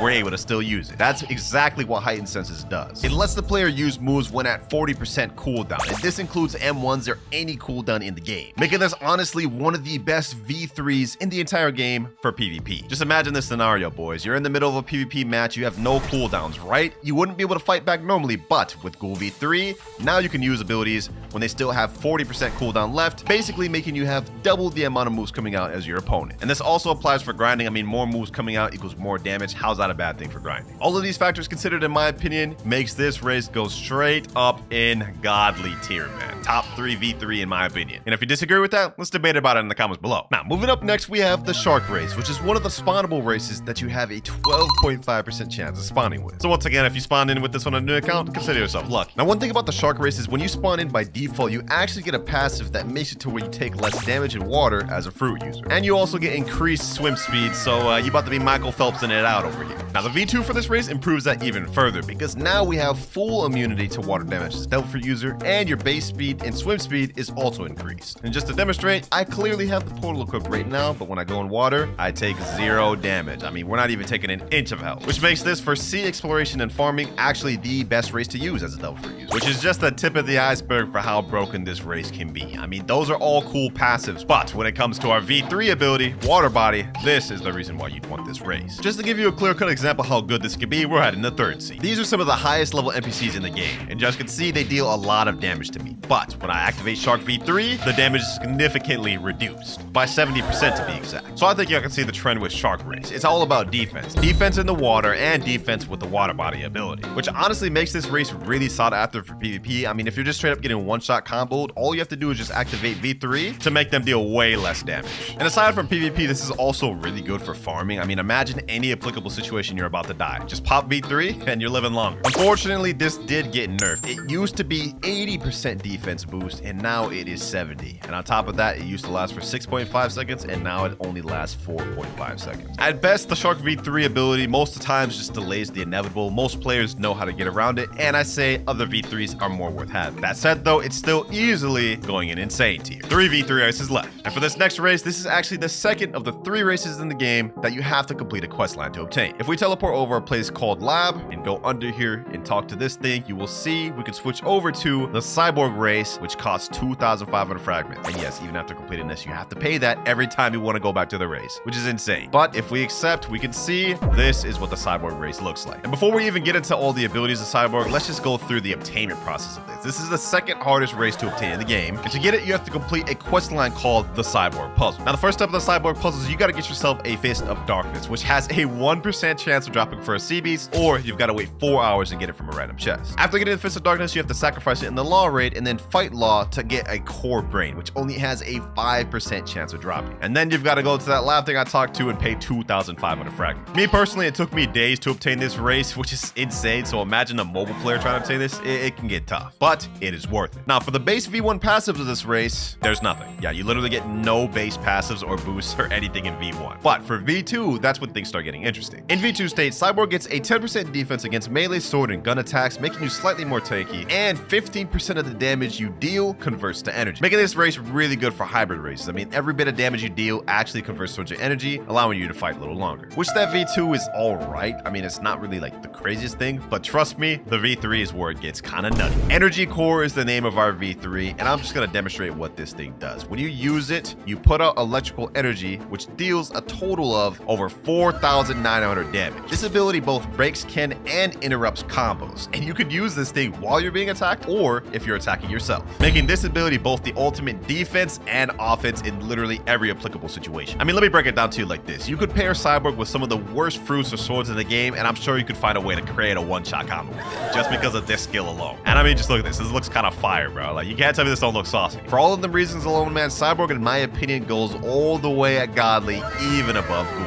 Now, up next, we have one of the most hated races in the game, which you will see why later, the Angel race. Now, this, of course, is one of the spawnable races in the game, and just like the other ones, you have a 12.5% chance of spawning on this from a brand new account. Obviously, for this one, as being an Angel, we get wings that upgrade and get bigger the more you upgrade your race. And as for any base passives or boosts, it's kind of boring. All we get is jump height is increased in base. That's literally it. It's kind of mid. But for Angel V2, it also doesn't get better. Literally, for Angel V2, all we get is both extended double jump, and we get 11 air jumps instead of 10, which I guess is useful in some situations, but it's also not that good. However, looking down below, we have an ability called Heavenly Blood, which is our V3 ability, and this is where things get a little better. Now, to put this simply, I'm gonna let myself get low by this boss right here. He's got me down to 9,300 health now, and I'm gonna activate Heavenly Blood, and you can see my health is increasing significantly. This lasts for 4.5 seconds, and yeah, it's pretty self-explanatory what this is. Basically, for 4.5 seconds, you can heal up to 14% of your maximum health and 10% of your maximum energy. Mainly good for PvP, to be honest. I mean, it really promotes kind of running and spamming. I mean, like, imagine you're low, you could just hit this, V3, kind of run away, come back when you're healed up, and then rinse and repeat. Which is why I said this is honestly one of the most hated races, because Angels kind of have a reputation for running and healing. This, however, just got nerfed like literally a few days ago. The Angel V3 used to heal up to 20% of your maximum HP and last for 6.5 seconds, but it's just been nerfed to 14% and down to 4.5 seconds, and got an even longer cooldown. Now, normally I probably would have put Angel in the godly tier because the heal used to be insane, but because of the nerf, it's gonna go at the bottom of insane tier,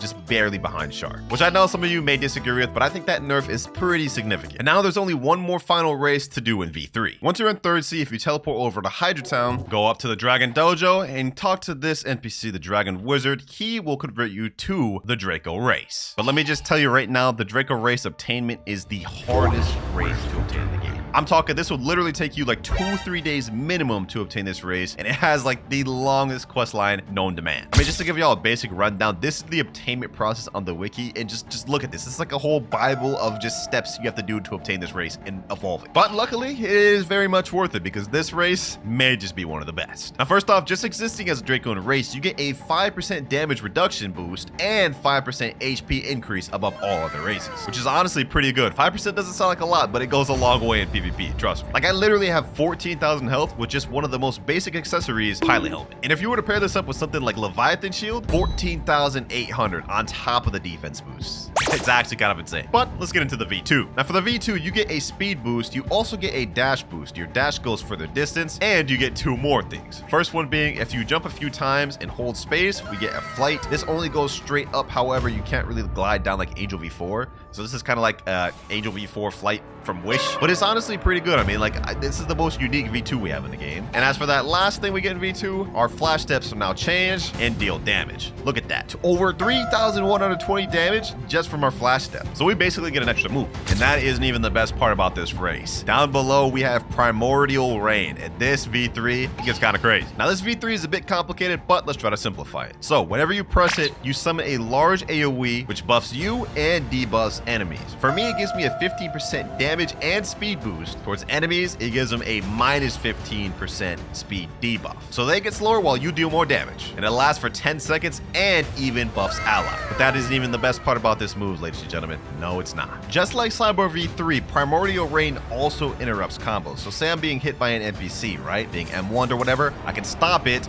temporarily by doing that and start a combo of my own. So any combos that have barrages or moves that need to be held can instantly be interrupted with Primordial Rain. And even one-shot combos will also be interrupted. Either way you look at it, it's a top-tier race with a top V3 ability. So it's going in godly tier, and I'm even going to put it above Ghoul. So this is the complete V3 tier list, and I honestly think I did a pretty good job on it. But now it's time to get into the V4s. And we're starting off with Mink V4. Now every race when transforming into V4 gets a set of boosts. We get, I think, like 10% more speed, damage, and a few other boosts. And on top of that, every single stat is maxed out from melee all the way to Blox, which is 2600. Each race also gets 2 unique abilities in V4 state. And for Mink, the first one is called Whirlwind. Whenever we dash, you guys can see little tornadoes are left behind, which actually gives us a chance to run and deal damage at the same time. They also stun a little bit, so it's pretty cool. Now our second ability is called Lightning Cloak. Our dashes are much further distance. You guys can see this little green ore around us when we dash. It's basically allowing our dash to go even much further. And if you upgrade this gear to its full state and hold Q, you get a super dash, which follows in line with the trend of Mink just being really fast. And this isn't even with V3, so stacking with V3, yeah, we instantly become like literally the fastest race in the game. Good luck catching a Mink runner in public servers. Now, obviously this race is pretty cool, but I think it falls flat when you're comparing it to other V4s, which we'll get into later. But overall, it's pretty decent. I mean, just look at this visually. You can't tell me this don't look fire. Although I will say, kind of moving like a furry right now. But overall, I'm gonna put Mink V4 straight up in the good tier. Yeah, pretty much the same for V3 and V4. It's just overall good, but there's much better options. Let me see which race we get next. I'm gonna buy a change race real quick. Oh, let me get human. All right.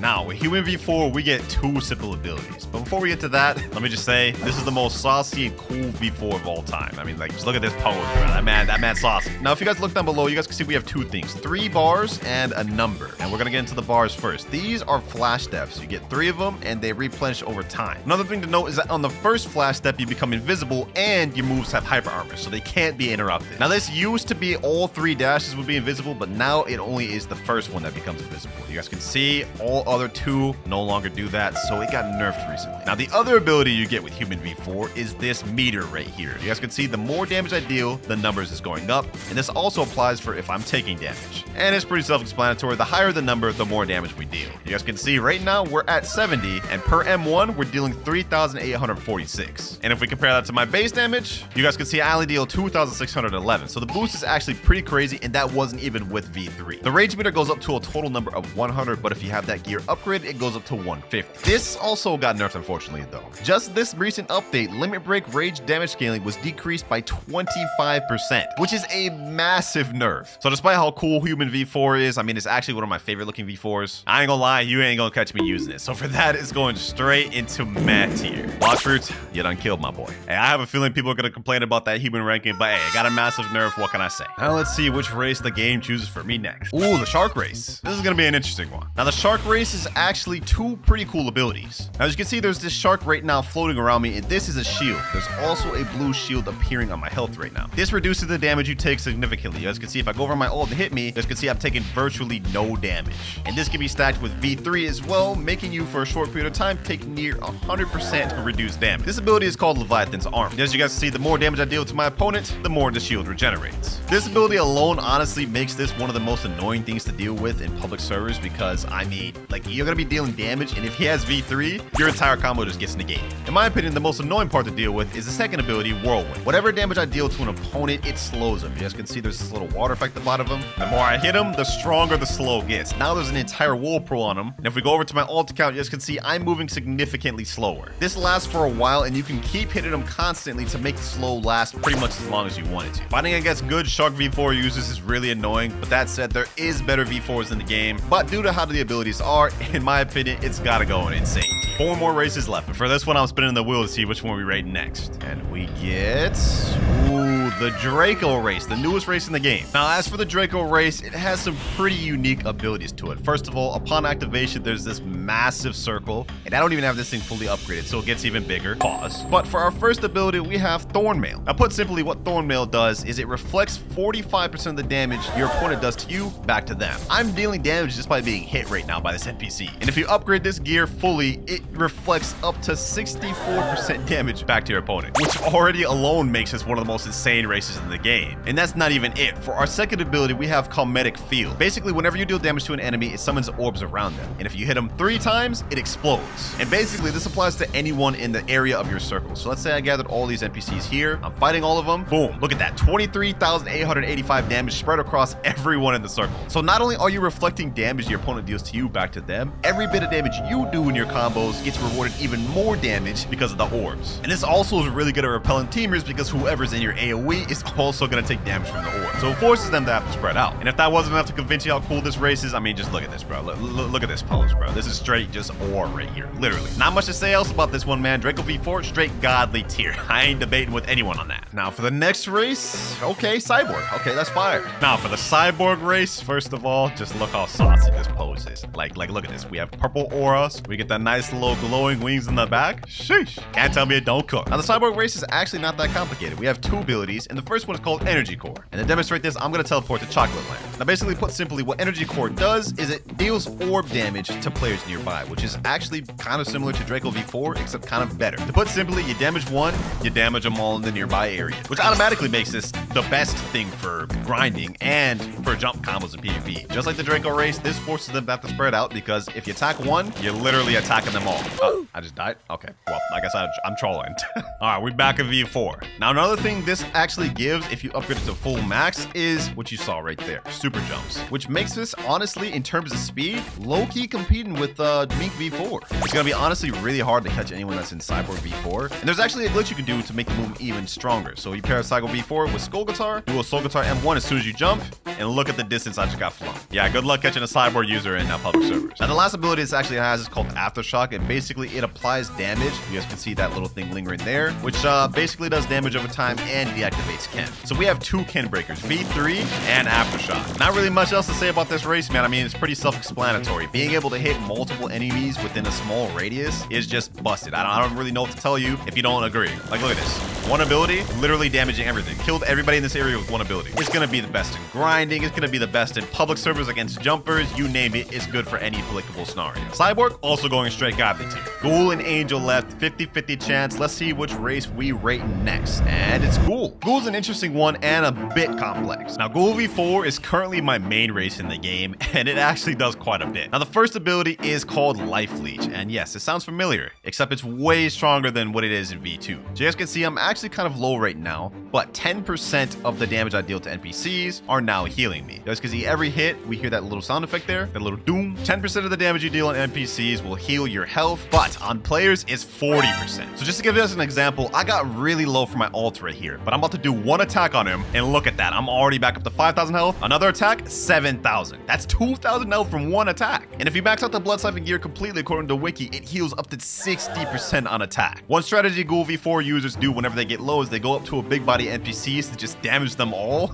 just to start getting a bunch of health, and then go back in the fight, which is honestly both good for PvP and grinding. It's insane. Pair that with the cooldown reduction of V3, this already with this ability alone is crazy. And now let's get into the second ability, which is this black hole you see under me. This is called Domain Expansion, and it does 2 things. First thing being, you see these crows right here. Whenever I dash, these crows attack anybody nearby. See that? The crows are attacking. I'm literally dealing damage just by dashing. Kind of similar to Mink V4. And the second thing it does is whenever someone steps inside my domain, you guys can see it blinds them, it slows them, and it slows down regen. Another factor to this Domain Expansion is it makes cooldowns 20% faster. So you pair it together with the V3, you're gonna be spamming moves all day long. Just to give y'all a perfect example, I'm gonna go Leopard right here, boys. boys. Let me show y'all what I'm talking about. Finger revolver. Look at this. Look at this. Look at this. Another finger revolver. All these other abilities. Another finger revolver. That's 3 finger revolvers in the span of like 2 seconds. Yeah, the spam is crazy with Ghoul V4, which is currently why I'm maining it. But despite how broken it seems, I personally don't think it's just good enough to be in godly tier, but it is gonna go at the top of insane tier. Just my personal opinion, don't get upset at me. And with Ghoul out the way, that leaves only one race left to rate,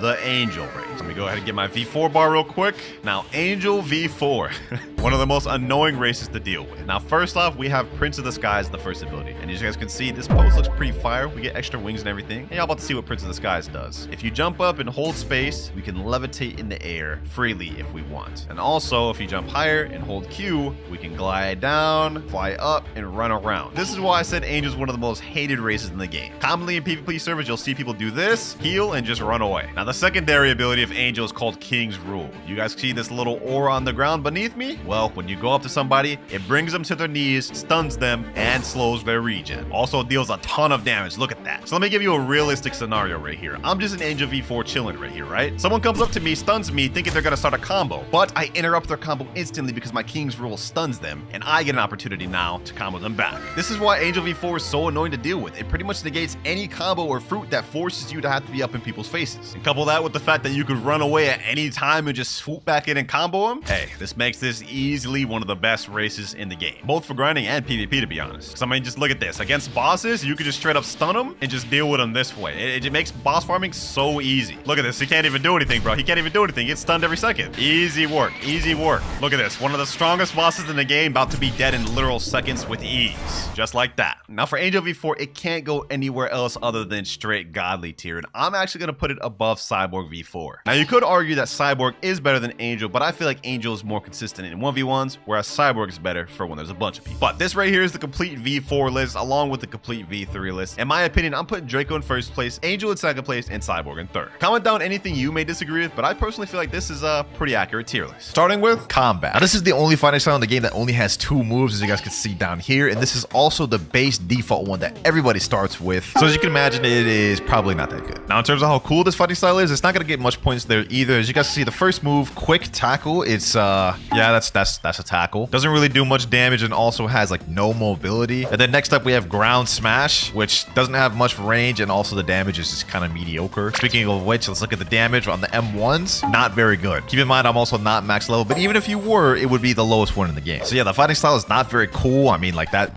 there's nothing exciting about that. And also for combo potential, it's also lacking. Moves like ground smash have like pretty much no stun and no AoE or damage, and quick tackle comes out way too slow to even be able to hit anybody in combat, which means this doesn't have anything good for PvP. So it's not cool, it's bad for PvP, but is it good for grinding? Quick answer for this, I'm gonna have to say no. Like for leveling up, this thing is pretty treacherous, and if I were you, I'd want to hop off this thing as quick as possible. It does have a little bit AoE with ground slam, but as soon as you get to a decently high level, the damage just becomes mediocre. So I wouldn't recommend it for that either. And last but not least, we have utility. And I'm gonna be honest, this fighting style has not much of that either. Has little mobility with quick tackle, and let's say you were trying to aim it up to avoid an attack, you can't even do that. It only forces you straight. So it's like literally a horizontal move only. Can't even use it for running or to get away. So all those things considered, man, this fighting style can only go one place, and that is Dookie tier, man. But we still gotta be grateful for combat because without it, no other fighting styles would exist. But next up, we have the first obtainable fighting style in the game. You can get in first C, the Dark Step. Now, first off, in terms of coolness, I do think this fighting style is like 10 times better in combat. Instead of using your fists, you use your legs to attack, and when you activate hockey, it actually looks kind of sick. Now, for the first move, you have flying kick. You stand in place, and then you go wherever this little line projectile goes. The distance on that is not very far, but you know, it's a flying kick. Next up, we have break dance, where you just, you know what I'm saying, kind of just turn into a Beyblade. And the last actual attacking move we have is barrage, which it's pretty self-explanatory. It's a leg barrage. And then we have the final move, which makes this fighting style actually kind of decent, overheat. Sir. We actually get a transformation in this fighting style, which improves all of our moves. For example, flying kick now, boom, has an impact with fire damage. Breakdance, now that thing just looks 10 times better. And last but not least, barrage, the damage is also increased. So in terms of coolness, this thing is actually pretty cool, but is it good for grinding? For an early fighting style, it's actually not that bad for grinding. You could bunch NPCs up and use moves like barrage to deal some actually decent damage, as well as breakdance. And the overall damage is not that bad. Like, look at this, one click, 1500 M1 damage. And that's with max max melee, by the way. But that said, grinding is where this fighting style is at its best, because for PvP, it is just mediocre. While the fighting style does have some good utility with moves like flying kick, being able to get away like that, it does help for running. In terms of PvP combo potential, it is just non-existent. Moves like breakdance have very little range. You would have to lock someone in place to ever land that in PvP, and the same is true for barrage. And it definitely doesn't help that this fighting style has no long range moves other than flying kick, which just comes out very slow and doesn't go very far. So for PvP, this is gonna get like a very low score. So for PvP, I just would not recommend using this fighting style whatsoever. All things considered though, even though it is a lot better than combat, it's still gonna have to go in bad tier. For this next fighting style, we have the electric fighting style next. This is the second obtainable fighting style in the game you can get, which will cost you about 500,000 bells. But is it worth that money? Now, I can just say off rip, in terms of PvP, this fighting style is no better than Dark Step. While we do have cool M1s that deal even more damage, 1901, the moves themselves are not that good. First up, we have Stomp, which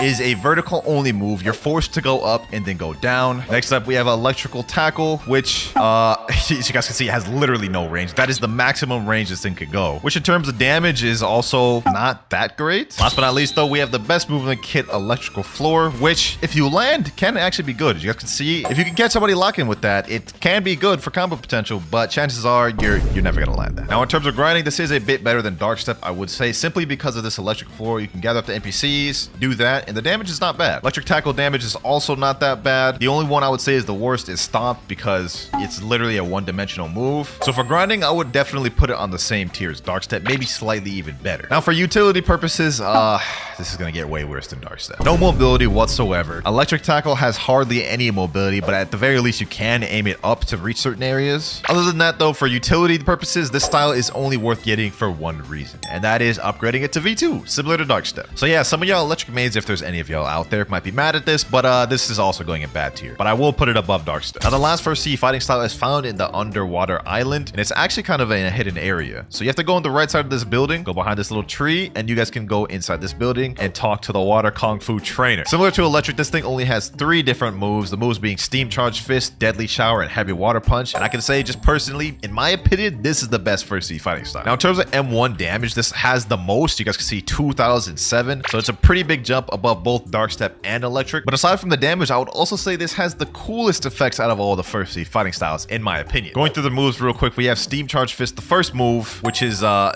powerful punch, doesn't really have much effects. But for the second move, deadly shower, it introduces something that none of the other first sea fighting styles has, and that is a projectile based move. So when you use it, you guys can see you hold this right here, and when you let it go, it shoots a barrage of water bullets, which in my opinion looks pretty cool, and it has good range. Last but not least though, we have heavy water punch, which is essentially an upgraded version of the first move. But would you be surprised to know that this fighting style also has some pretty decent utility? You guys can see if you use heavy water punch, it actually has some decent mobility, which can help you for running and just overall grinding. Now all that said, similar to all the other first sea fighting styles, this thing doesn't have much combo potential, but I would definitely say it's the best for PvP due to heavy water punch having long range and having a projectile based move with deadly shower. So while it's still going in the bad tier, it's definitely gonna go at the top, man. But that is all the first sea fighting styles out the way. Now it's time to move up to second sea, and let's see how good those ones are. The first obtainable fighting style in second sea you can get by talking to an NPC in this area right here. This boy named Sabi, and the fighting style is the Dragon Breath fighting style. Look at that stance. Now to obtain this, you only need 1500 fragments, so it's pretty cheap. And similar to every other fighting style in the game other than Dark Step, it has only 3 moves. Now in terms of visually, this fighting style actually has some cool effects, especially when you click. You guys can see it does like a little fire effect, kind of matching the dragon theme, you know what I'm saying? And that also fits with the moves. For example, Dragon Rush, boom, boom, 2 steps forward hits, and then it also has like little dragon fists with it. Next move, we have Dragon Flames. Last move we have is Dragon Explosion, which is pretty self-explanatory. It's just an explosion. Now in terms of grinding, this fighting style is actually pretty good. The damage is nice. Like look at this, M1 damage, 2227 per hit, decent boost above the water kung fu. And to be all fair, this thing is not too bad for PvP. It could definitely be utilized if you have a stun fruit like ice and hit him like this, you know what I'm saying, and hit him with all your stun abilities. You could definitely catch people lacking like that. But the issue with this fighting style is it doesn't really excel in anything. Like it's decent for grinding, but there's definitely better options out there. And same with PvP. To even make it even useful in PvP, you have to run a specific type of fruit. Not Not to mention every single move you use locks you in place. Like this has crazy startup. Same with this move right here, also locks you in place, and this third move locks you in place. So if you're using this out in public, you're definitely about to get punished hard. Last but not least, utility. This thing doesn't really have much utility. While it does have decent mobility with Dragon Rush, you guys can see distance goes pretty far. The only thing I would say this fighting style is really great at is fighting sea beasts. The damage this fighting style puts out makes it not bad for fighting sea beasts in all honesty. But all things considered, even though Dragon Breath does have the highest damage we've seen so far, in my opinion, it is still not better than Water Kung Fu. So I'm gonna put it right below that. I feel like I just made a lot of Dragon Breath mains mad, but hey man, don't kill me, bro. And for this next fighting style, we're gonna switch things up. For this next one, we're gonna go with one of the first upgraded ones of the video, and we're going with Sharkman Karate. This is the V2 version of Water Kung Fu, which you obtain in First Sea, and you actually gotta go through a whole quest line to obtain that, so we ain't gonna go over that. But this one also only has 3 moves and is honestly really good. Now, similar to Dragon Breath, when you hit somebody with the clicks, you have water M1s, which is pretty cool. And on top of that, the damage has actually gone up significantly, 2,467 per M1. And if you had like 600 mastery, that would do over 2,500. And for our moveset, the kit is honestly really good. First, we have 12 water palms.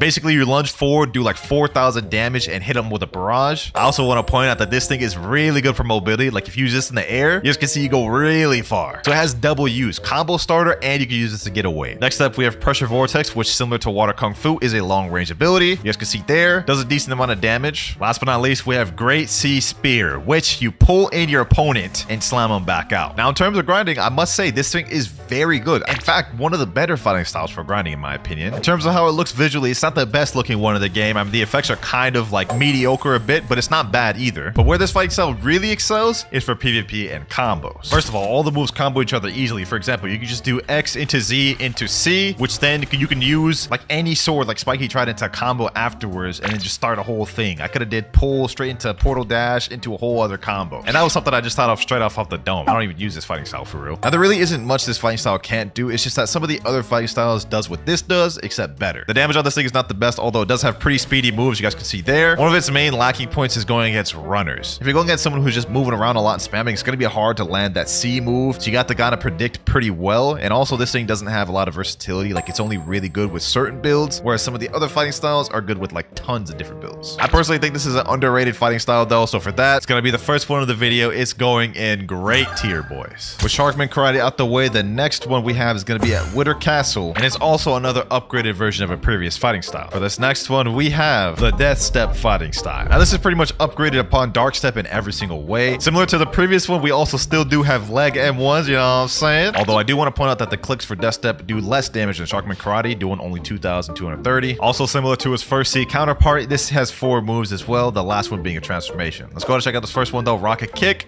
Boom. It's a long range projectile move, which does pretty decent damage. And I think this also hits multiple targets as well. Got a bunch of NPCs here. Let's use it. Rocket Kick. Boom. Yep, hits them all, but the damage is a bit mediocre. However, in turn, it has a very low cooldown, so it's spammable. Next move though, we have Wind Bullet, which is another long range projectile. Boom. That one has a lot more damage than Rocket Kick, so that's more viable. Third move, we have Vermilion Kick. It's basically a barrage similar to the first fighting style. And last but not least, similar to the first one, we have Maximum Overheat. All the moves get increased damage and as well as have an added effect. For example, Rocket Kick has a pool of fire now. Wind Bullet also has a pool of fire. Vermilion Drill also has a pool of fire. So as you can imagine, for grinding, this thing is pretty good. Good AoE, good damage, good stun, and you have long range moves like this, which in turn also gives this fighting style good mobility. But that's where all the good things I have to say about Death Step end. In terms of PvP, this fighting style is very lacking. All 3 moves, Rocket Kick, Wind Bullet, and Vermilion Drill, can be Ken-tricked, which means in order to start a combo, you're gonna have to rely on your fruit. And if you're going against runners while using this fighting style, well, you're just gonna have a very tough time because the only real move you can hit them with is Wind Bullet. All those things together makes this a very low versatility fighting style, which means you're gonna have to rely on stun fruits like Shadow or Ice. Not to mention, compared to other fighting styles, the damage is pretty mediocre. Like, look at this Wind Bullet. That's only 2,873. Keep in mind, that can be Ken-tricked. So I may make a lot of people mad with this, bro, but Death Step is going in decent. Comment down if y'all disagree with that one. I feel like there's gonna be a few ones that disagree, but that's just my opinion. Next up, we have the last fighting style that you can obtain in Second Sea, and you obtain it at the Snow Island. Now, to get this one, you actually have to go through this little secret patches right here, go down here and talk to this martial arts master, and the fighting style will be Superhuman, otherwise known as the skilled fighting style of the game. We got 3 different moves with this one. First one being Beast Owl Pounce, which is a really good move for combo starters. Basically, you lunge at them and do like a Dragon Ball Z barrage. Second one, Thunderclap. You stand still still and do like an AoE shockwave, which knocks back enemies. Third move, Conqueror Gun, otherwise known as Sixth Realm Gun. You stand still, boom, slam into him, which has high knockback. Now, in terms of grinding, I'm gonna be honest, this fighting style is pretty dookie. Two of the moves are single target move, Beast Owl Pounce and Conqueror Gun. So the only AoE move you have is Thunderclap. Grinding is gonna be tough with this one. The damage on this thing is very good though. For example, Conqueror Gun deals 4,233 in Thunderclap. It does tons of damage as well. So while this thing may not be good for grinding at all, I must say for PvP is where this thing really excels. Now the combo potential with this fighting style is for real kind of limitless. With a fruit like Rumble and a sword like Shisui, you can easily string together combos with this thing such as this, you know what I'm saying? Beast Owl Pounce, boom, boom, boom, Conqueror Gun, boom. Like something like that, that's 16,000 damage right there. So in terms of PvP, the potential is high. However, there's a reason why this is considered the skill-based fighting style of the game. Every move other than Thunderclap can be dodged with instinct. And in fact, Beast Owl Pounce, you can dodge with instinct while being in the middle of hitting with the move. Another thing is every move in this kit leaves you open to be punished. For example, Thunderclap, you sit still for a second and have end lag afterwards. Beast Owl Pounce, you're literally standing still right here, also have end lag afterwards, and they can Ken Trick to avoid any follow-up combo. So every single move in this entire kit can either be Ken Tricked or you could be punished heavily if you miss it. But other than that, it's a pretty good fighting style with good mobility and great combo potential, but it's definitely not great, so it's gotta go in decent, but I'm putting it above Death Step. I just know some people in the comments clenching their fists right now at that, bro. There's so many people that love Superhuman, but hey, man, it is what it is. Only 4 fighting styles remain in the game yet to rate, and that is Dragon Talent, Electric Claw, God Human, and Sanguine Art. And this is where we start getting into some heat fighting styles. So the next style, boys, we have the first one you could obtain in the 3rd C, or depending on what order you go into. We got the upgrade of Electric Claw. In terms of visuals, you get some cool little claws on your hands with this, so when you M1, it actually has some cool like electric effects. But more importantly, let's get to the moveset. First one, we have Electric Rampage, which is a electric barrage, and it has a lunge at the end. However, you can use that quickly. Instead of holding it down, you could just tap it and it'll do this. Let your barrage, boom, instantly just do the dash. Damage on that is a bit mediocre, but what you use that for is the stun, which can lead into combos. Next up, we have Lightning Thrust. We know, as the name implies, it's basically a lightning thrust. But the best move in the kit by far is the last one, Thunderclap and Flash. Basically, you lunge out, boom, slam them boys up in the air straight up, and it stuns them a little bit. Now for grinding, this fighting style is actually pretty good. We have fast M1s, which makes it easy to grind. Good AoE moves like Thunderclap and Flash.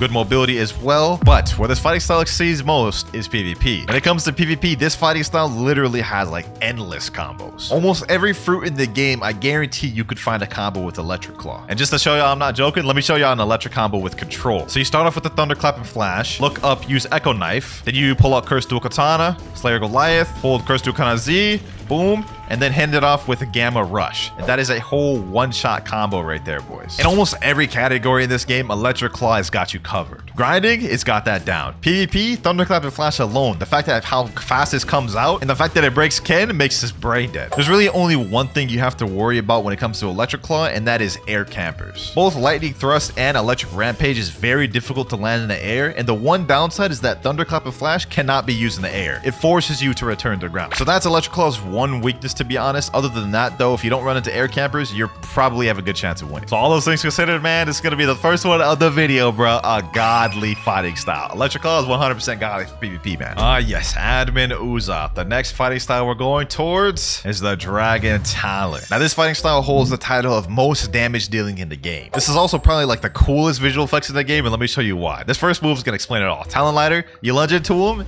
and basically just incinerate them boys. Like, that is a fire looking move. Next move, Ember Annihilation. You basically shoot out a big dragon, which you can aim as well. Let me show y'all boys. If you use Ember Annihilation to do a little 360, you guys can see it curves around. So that's kind of cool. It's like a little like dual use to it. And last but not least, we have Infernal Vortex, which is pretty similar to the first Dragon Breath. You kind of sit still and do an ult out. So as you can imagine, based off the effects, this is pretty good for grinding. I mean, like, look at this. Boom, boom. You know what I'm saying? Infernal Vortex. Yeah, the damage is pretty saucy. Now, as cool as this fighting style looks, you'd think it'd be a godly one, right? Wrong. While this is a very good fighting style, it lacks in a few categories. Number one, mobility. The only mobility move this thing has is Talon Lighter, which you guys can see doesn't really push you that far. That's kind of like a medium ranged ability. Number two, dodgeability. Every single one of these moves, except for Infernal Vortex, which is the ultimate, can be Ken Trick. Talon Lighter, you can literally activate your instinct in the middle of the move, negating the damage completely. And the same is true with Ember Annihilation. The only move that can't be Kenned is Infernal Vortex. But the issue is, with Infernal Vortex, you have to stand here for 2 seconds before the move even comes out, giving giving your opponents literally ample time to either dash away, use parallel escape, flash step away, do whatever they can to get away. And the third thing that makes this fighting style not a godly one, all of the moves leave you vulnerable. You use Talon Lighter and miss, that has end light that can allow you to be punished. Ember Annihilation and miss, again, more end light that can allow you to be punished. And of course, Infernal Vortex, the ultimate, which has the most damn end lag in the world, leaving you very vulnerable. Now, I wouldn't say any of these makes this fighting style bad. I think it just makes it a little more skilled. You have to definitely be calculated how you use it, because if you miss, you are 100% going to get punished. But the damage, how good it looks, and grinding capabilities alone makes this a 100% great tier fighting style, but I'm going to put it under Sharkman Karate because that one has better combo potential. And with that, boys, we are on the final two of the video, God Human and Sanguine Art. Let me spin this wheel to see which one we do first, man. I can't decide. And the one we got to do first is Sanguine Art. This is the newest added fighting style of the game that just got added a few months back, and you obtain it from this guy right here, Shappy. Now, I'm gonna be honest, first thing off rip, before we even get to the moves with Sanguine Art, you have this saucy M1s. Like, look at this. You see that pose, first of all? Look at this. M1s just look vampiric. Like, that thing looks crazy. So M1s are very fast as well, and another benefit for grinding with this thing is that the M1s have range to it. So you can hit NPCs before they ever even get close to you. Not to mention that M1 damage is pretty good. Look at that. A few M1s, I already have 20,000 damage. Now, to demonstrate this first move, I'm actually gonna get myself low. You guys can see my health is low right here, right? And this first move, Bloodbane Drain, is probably the best move in the kit. You lunge towards your enemy, suck their blood, and replenish your own energy and health with it. This is kind of crazy because not only does the move do really good damage, but you're also replenishing your health in the first place, which means in PvP and grinding, you'll be able to survive long. Next move, Scarlet Tear. A long range, basically just projectile-based move, and stuns him a little bit, which means you can start combos. What more can I say about that? It's a very good move. Last one, Devour of Worlds. Boom. You slam him out, you stun him, and it has a second attack, which does damage over time. Also, in terms of visually, like, I know I said Dragon Talon I thought was the best, but after looking at this, I actually changed my mind. This is the best looking fighting style in the game. So obviously, it's really good for grinding. That is just no question about it. But how good is it for PvP? You know, I'm not even gonna say anything. I'm just gonna show you all this combo. Look at this, boys. Look at this. Boom, boom, boom, boom. You know what I'm saying? Boom, boom. Easy. Literally one shot, 25,000 damage, and that was like one of the easiest combos to pull off in the game. This fighting style really has it all. The only thing it doesn't is mobility, because this is a one mobility move, and that range is mediocre. Other than that, though, if you pair this thing with a good high mobility fruit like Portal, you're chilling. You're big chilling. It would honestly be dumb to put this thing in anywhere other than Godly, and that's actually going to go even above Electric Claw. I don't think there's going to be any arguments with that. Matter of fact, I ain't going to argue with any of y'all about that. If you say it ain't Godly, you're just brain dead. And now we have the last fighting style in the game, boys. Y'all already know which one it is. The most popular one, God Human. Now we all know about this one. This is like not new or anything. It's been around for a while. Let's go ahead and show the move showcase though. First of all, M1s, 2,564, one of the higher ones. But for the moves, we have Soaring Beast. You know what I'm saying? Does really good damage, 5,000 damage. Can be kenned afterwards though. Next up, we have Heaven and Earth, which is actually two moves in one. If you just tap it, it'll be a long range projectile, which does a decent amount of damage. Comes out quick too. Paused. But if you hold it instead of tapping it, it'll be similar to the first one, Superhuman, which does a lot of damage, but it keeps you in place, so you're gonna have a lot of end lag. Last move, we have Sixth Realm Gun, similar to the last one. You hold this, boom, does a lot of damage, has a lot of knockback, but it allows for a lot of combo potential. I'm gonna be honest, this fighting style is my favorite in the game for one reason, and it is mobility and combo potential. Also damage. Now, this fighting style is both my favorite and preferred fighting style to use for three reasons: damage, mobility, and combo potential. First of all, mobility. With this Soaring Beast plus Sixth Realm Gun, no runners catching away from you, bro. I'm gonna be honest. Like, you're gonna be on runners, especially if you pair together with a mobility fruit, you're gonna be on them always. And don't even get me started on combo potential. God Human has one of the easiest one shots to do in the game. Let me show y'all real quick. Boom, boom, you know what I'm saying? Hit him with that. God Human C, boom, boom. GG's, easy. Literally one of the easiest one shots to do in the game. It really pairs together with every fruit in the game. Like, there's not a single fruit that doesn't pair together with God Human, if I'm gonna be honest. The one downside I guess you could really say about God Human is it's not the best for grinding, just because a lot of these moves are single target moves. But the thing that carries this the most, and I run into this all the time in PvP, is Sixth Realm Gun. The range on this is actually like stupid, bro. So in my opinion, bro, just the utility and combo potential and damage alone instantly makes this thing the most godly fighting style in the game, even above Sanguine Art. So there's my full list of all the fighting styles in the game. Comment down if y'all disagree with any of the placements. I'm actually interested to see what y'all say. We're on someone named Rip Void's account, and they told me in private servers they have never spent any money on Blox fruits, but they do have some items that costed money. So let's go and log into the account and see what they got. So first thing I'm noticing, I didn't see any game passes appear up top here, but what I do notice is they are max level 2,600 and got 60 million belly. And on top of that, we've got Cyborg V4 on this account. As far as bounty goes, they are only 2.6 million bounties, so they ain't bounty hunters. We know that much. And just looking down at the inventory, we can see that they do have God Human. Okay. Ooh, 600 mastery on God Human too. Sheesh. So they grinders. We've also got Buddha equipped. I wonder if they have that permanent. We're gonna find that out a little bit later. And one thing I do notice is that they have Dark Blade and have 600 mastery on this. And this is actually really impressive because they did tell me in DMs that they grinded for this in the game. They didn't spend any money to get this. So W on that. But maybe they're really stacked on fruits and permanent fruits. Let's find out. First of all, let's check the menus. Go to items. Ooh, looks like they got almost every mythical sword in the game. They are missing out Hollow Scythe, but they got Cursed Katana and it's upgraded and it's at 409 mastery. Let me just see. Do we got a blessing on this Cursed Katana? Oh, looks like it doesn't have any blessings on it, but that makes sense because this is a free-to-play account, so they wouldn't have put money on enchants. What about guns? Do they have all of those? Looks like we have 13 guns on this account. They got Skull Guitar and every single other gun, but they don't have Dragon Storm. And speaking of which, on sword, they don't have Dragon Heart either, so they're missing out on all the new content, which makes me believe they also don't have the Draco race. All right, what about the accessories? Maybe they have some exclusive accessories. Oh, we got the Holiday Cloak right here. Cupid's Coat, Heart Shades. Okay, so they got the new stuff.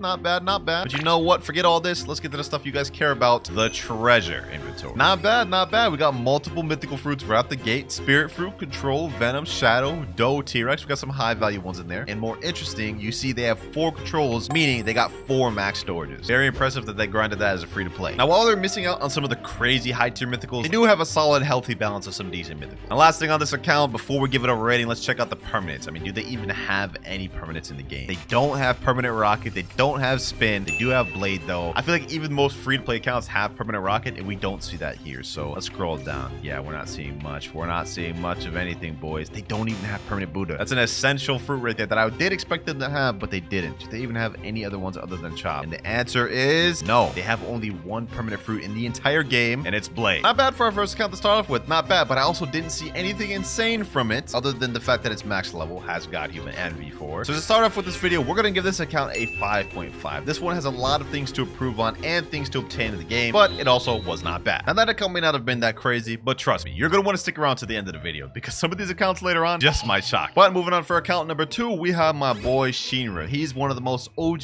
fans of the account. We've shown his channel before on the previous video like this. Let's see how his account's improved. So first off, he's 3.3 million bounty now. Let me just say, congratulations, bro. He's no longer a 2.5 million noob. He's escaped the jail. And we can also see he's got Draco V4. Bro's got the new race, brand new race. Sheesh. Already cooking off the gate. I also see you with the 12 million belly. Okay. Now, last time I hopped on this account, you didn't have much of the weapons in the game or guns. So let's see if that's changed now. We're just gonna speed run through this account just because we've seen it before. Ooh, my boy's got Dragonheart, 500 mastery, and upgraded. Now, does he have a blessing on this? He's got Rot blessing on this. Sheesh. Well, now he got that. I actually got this for him.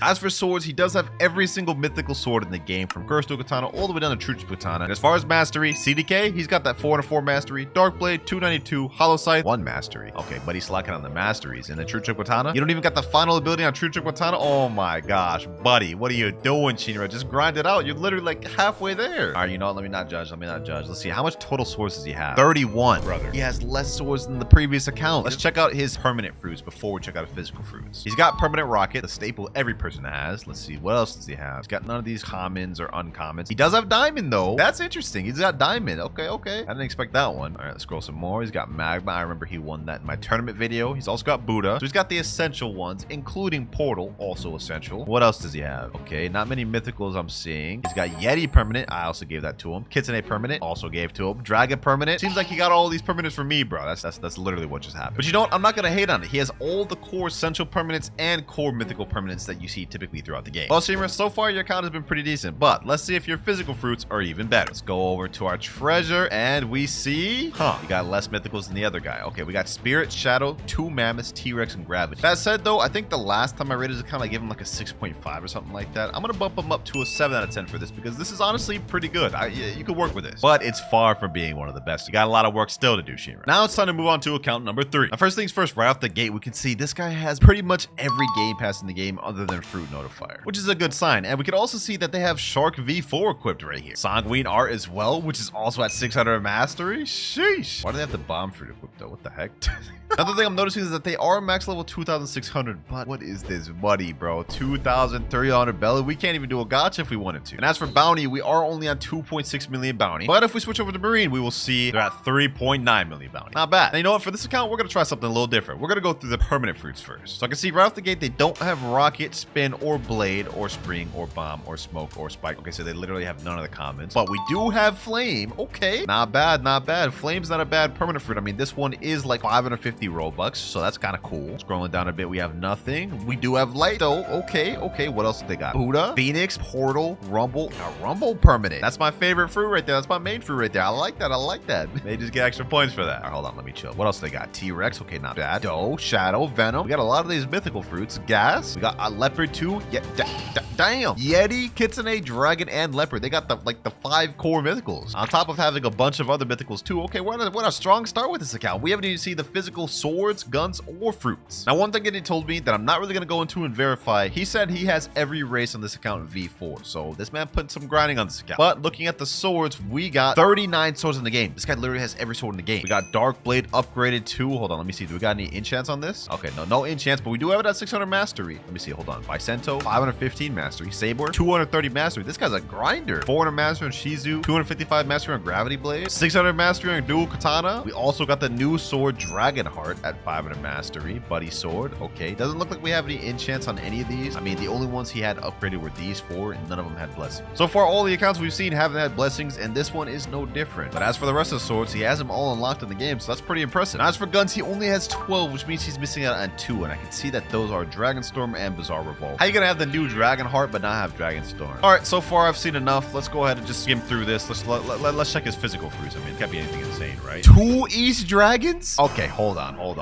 bro. Like, we have a lot to unpack here. How did he get his hands on 2 East Dragons? What? Based off the rest of his account, I wasn't expecting anything insane from the physical inventory, but this is just about to raise the rating up hella. Just with one of these Dragon East fruits alone, he has more value in terms of fruits than Shinra's and the first accounts combined. And that's not even it too. He still has 3 gravity fruits, a bunch of legendary fruits like Blizzard, Pain, Rumble, and Portal. And other than that, it's really just mid. But like, how did he get his hands on 2 East Dragons? That's insane. But you know what? That alone just raised this account from a 6 up to a 7.5. We're gonna give this account. Pretty impressive to have not just 1, but 2 Dragon Easts for this account. Now, this next account is actually one of my crewmates, and he's claiming he spent over 20k Robux on this account. So let's see what he's got. First things first, I'm noticing this guy's 25.5 million bounty. So we've got the first bounty hunter of the video. I like to see that. But he's got that 30 million bounty boost. Sheesh. We've also got Cyborg V4, which is pretty uncommon in line with what we've seen for all the accounts. Every account has V4. Also max level, but we do got 13 million belly on this account. And as for fragments, 51,000? This guy's got a lot of fragments. Now, he said he spent like over 20,000 Robux. Let's see what he's got. Does he got any of the game pass? Fruit Notifier, already owned this game pass. Dark Blade, already owned. 2 times mastery, already owned. He literally has every game pass in the game. Okay, so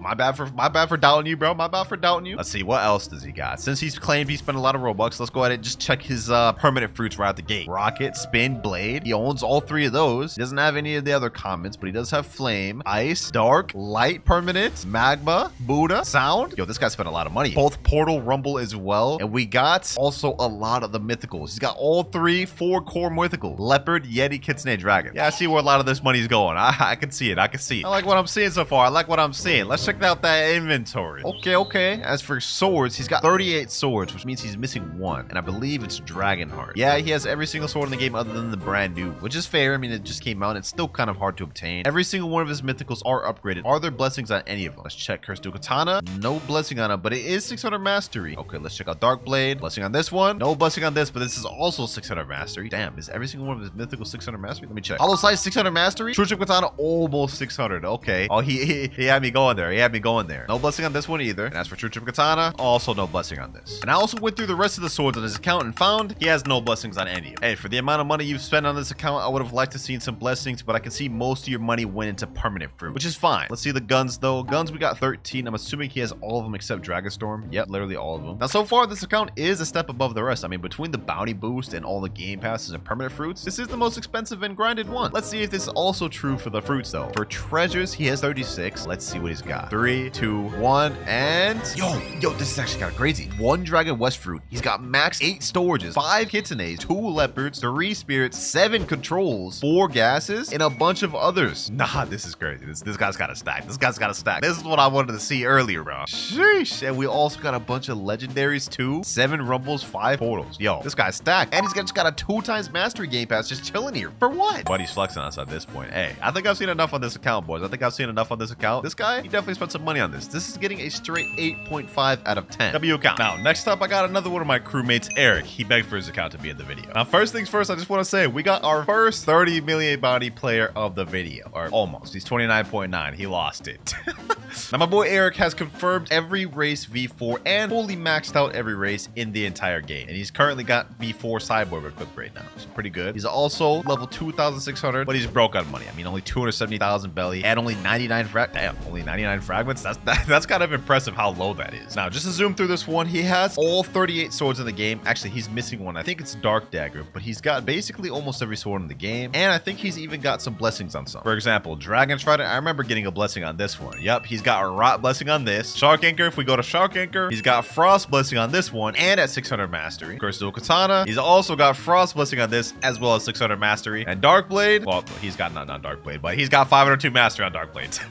But if we look at his True Triple Katana, we got 600 mastery and Frost blessing on True Triple Katana. I don't know why Buddy's obsessed with Frost blessing, but he's got it on basically all of his mythicals. So far, this is the most blessings we've seen in the video. On top of the fact that he's 30 million bounty, it's looking pretty good for Eric. His account has improved a lot since the last top time. Wait, what the heck? Blox fruit just spawned? Okay, so we see he's got the fruit notifier. Okay, hold on. Actually, let me just get that real quick. All right, it's at Port Town, 140 meters away, 5 meters away, 4, 3, 2, and it's a rocket. Okay, that was mid. Yo, Eric clearly got no luck on this account. Anyways, moving on. I said earlier he didn't have Dark Dagger, but I was actually trolling. Apparently, he doesn't have Shark Saw, one of the easiest swords to get in the game. But other than that, he's got every sword in the game, including the new Dragon Heart, fully mastered out at 500 master. Which actually brings me to another good point about this account. If we go over to Hydra Town, go up to Dragon Dojo, and talk to the Dragon Wizard, we will see he has the Draco race, and I can swap to it. And if we do swap to it, he has it fully race V4 and mastered out. I told y'all, he has every race V4 in the game. Now, if we go over to the guns tab, we can see he has literally every single good gun in the game. He is just missing out on a few bad ones. Not really gonna fault him for that. No reason to have those. But if we look at his Soul Guitar, we can see it has 600 mastery. This guy's a madman. Who gets Soul Guitar to 600 mastery? And if we look over at Dragon Storm, 500 mastery on this one. No blessing on either one of those though, but we can see he's a grinder. He grinded those out. You know what? Let me stop wasting time. Let's go ahead and check out the inventory on this thing. Sheesh. Yo, Dragon East and Dragon West on this.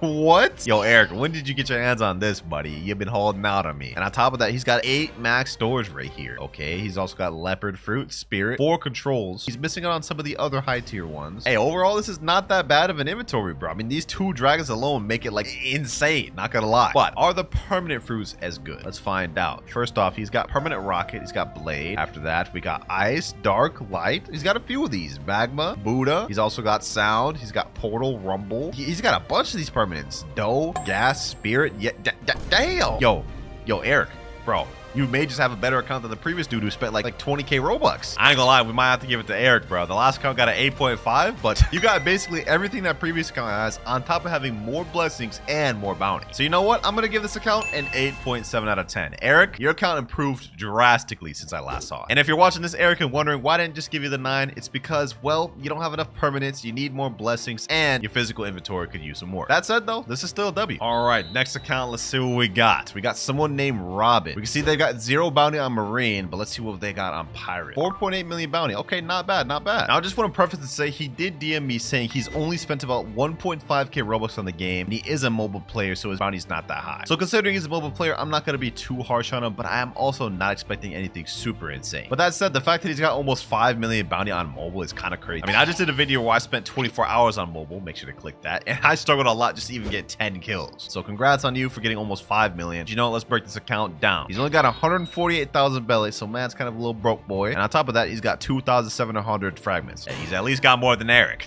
Imagine having less fragments than that bum. Moving forward, though, let's check how many game passes he has. Does he even have any of the game pass? 2 times drop chance. Okay, he does own that. Fast boats, he owns that too. What about 2 times the money? He already owns 2 times the money? Wait, how? All these alone is already more than like 1.5k Robux. What about Dark Blade? Does he have Dark Blade? He doesn't have Dark Blade. Okay, what about Fruit Notifier? He already has Fruit Notifier. Wait, hold on. Something's not adding up here. He said he only spent like 1.5k Robux on this account, but If you add all of these game passes up together, that's like almost 4,000. You know what? Let's just go ahead and make this quick. Let's see what permanent fruits he's rocking. Okay, he's got rocket, spin, blade, the 3 trio of commons. He's got ice. That's understandable. It looks like after that he's missing a lot, but he does have Buddha. He has Phoenix, portal. Bro, there's no way. There's no way he only spent 1.5k Robux. Okay, after that he's missing all of these, but like this fruit right here, dough, is already worth 2,400. The math ain't mathin', bro. I think we're getting more out of this account than we expected to. Now the permanent fruits is not that good. I mean, this is in line with like the first 3 accounts we saw earlier, but maybe he's got a lot of the swords. Ooh, he's got a dragon toe skin, a dragon west. Maybe he has a crazy inventory. Okay, cursed dual katana, he's got 600 mastery and upgraded. Let me go ahead and check that thing out. Does he have any blessings on it? No, he doesn't. Okay, let's see how many swords does he have. 35 swords. He's missing out on like 3 or 4 swords. He does have true trick katana though. Now it looks like he doesn't have a lot of these swords upgraded. If you look at right here, Sharkinga, this little star means he's upgraded this at the blacksmith. And for those of you that don't know, if you don't have it upgraded, you can't add an enchant. So this guy has no blessings on any of his weapons. That said though, he does have a decent amount of them, but he's just missing a few core. Now as for guns, he's only got 10. I hope he at least has Soul Guitar. I mean, he has Dragon Storm down here. It'd be a shame if he ain't has Soul Guitar. Let's find out though. Oh, he's got Skull Guitar. Okay, so he's got most of the essential guns. Well, literally all the essential guns. He's only missing out on the bad ones. Not bad, not bad. For a mobile player, you're doing pretty good. You're doing pretty good. I mean, you got all the core permanent fruits, you got all the core game passes, all the good swords, and you're almost 5 million bounty. Hey, I'm thoroughly impressed, but let's see what he's rocking for these physical fruits. We saw he had a dragon token, so I'm expecting to see at least a dragon. And oh, okay.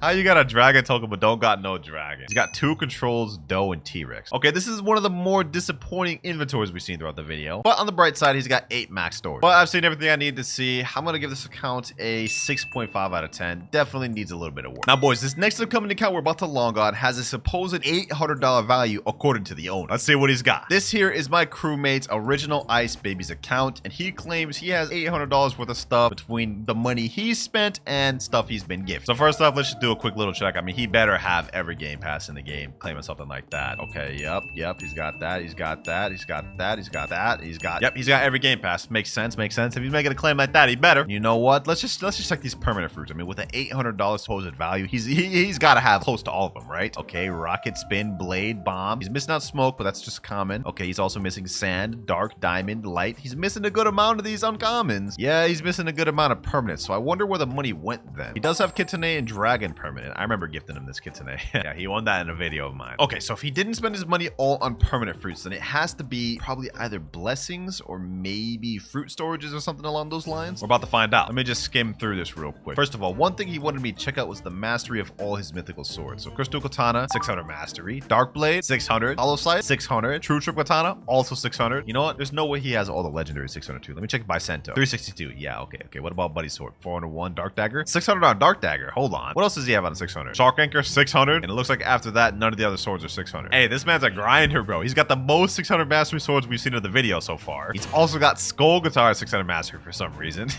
What? Okay, at least he only has Kabucha at 301. I would have said this guy doesn't touch grass if Kabucha was at 600. Now we checked the mastery, but we haven't checked out any enchants yet. Does this Cursed Dual Katana have a blessing? Let's see. Ooh, Fire Blessing. The first one we've seen in the video. Fire Blessing. I mean, Eric's had like 5 Frost Blessings, but it's nice to see this one. Okay, what about Dark Blade? Does he have one on Dark Blade? Doesn't look like he has one on Dark Blade. What about Hollow Scythe? Not on Hollow Scythe. He's got to have one at least on True Katana, right? I mean, he's got it. Yep, Frost Blessing. Okay. He's also got Lightning on Dark Dagger. What the heck? And he's got, wait, that's a curse on his Shark Anchor. Oh, nah. Hey, that's saucy, bro. Look at that aura. Sheesh. Hold on, I gotta see what that looks like when you hit something, bro. Oh, we got a Blox Roots Notifier. Hold on. Port Town once again, huh? And he gets a Smoke Fruit. Okay, that's the second damn combo we've gotten from Notifier. That's insane work. One thing I forgot to mention earlier is he is a 16 million bounty player, and as for money, he's only got 2.6 million, but he does have 38,000 fragments. Oh yeah, I forgot to mention, but he's a mobile user. He plays on iPad, so everything he's obtained on this account and grinded out, all on iPad. And other than that, on the account, all we have left to check is the fruits, and based on this inventory, this is actually kind of crazy. We got 1 East Dragon, 3 Kitsune fruits, max storage of 7, 4 leopards, 2 yetis, 4 spirits, 2 controls, 2 gases, 5 venoms, 5 shadows, 4 does, 5 mammoths, and 5 T-Rex. This is actually kind of crazy, bro. Hold on. So he's got every game pass in the game. He's got a stacked at inventory, a bunch of permanent fruits,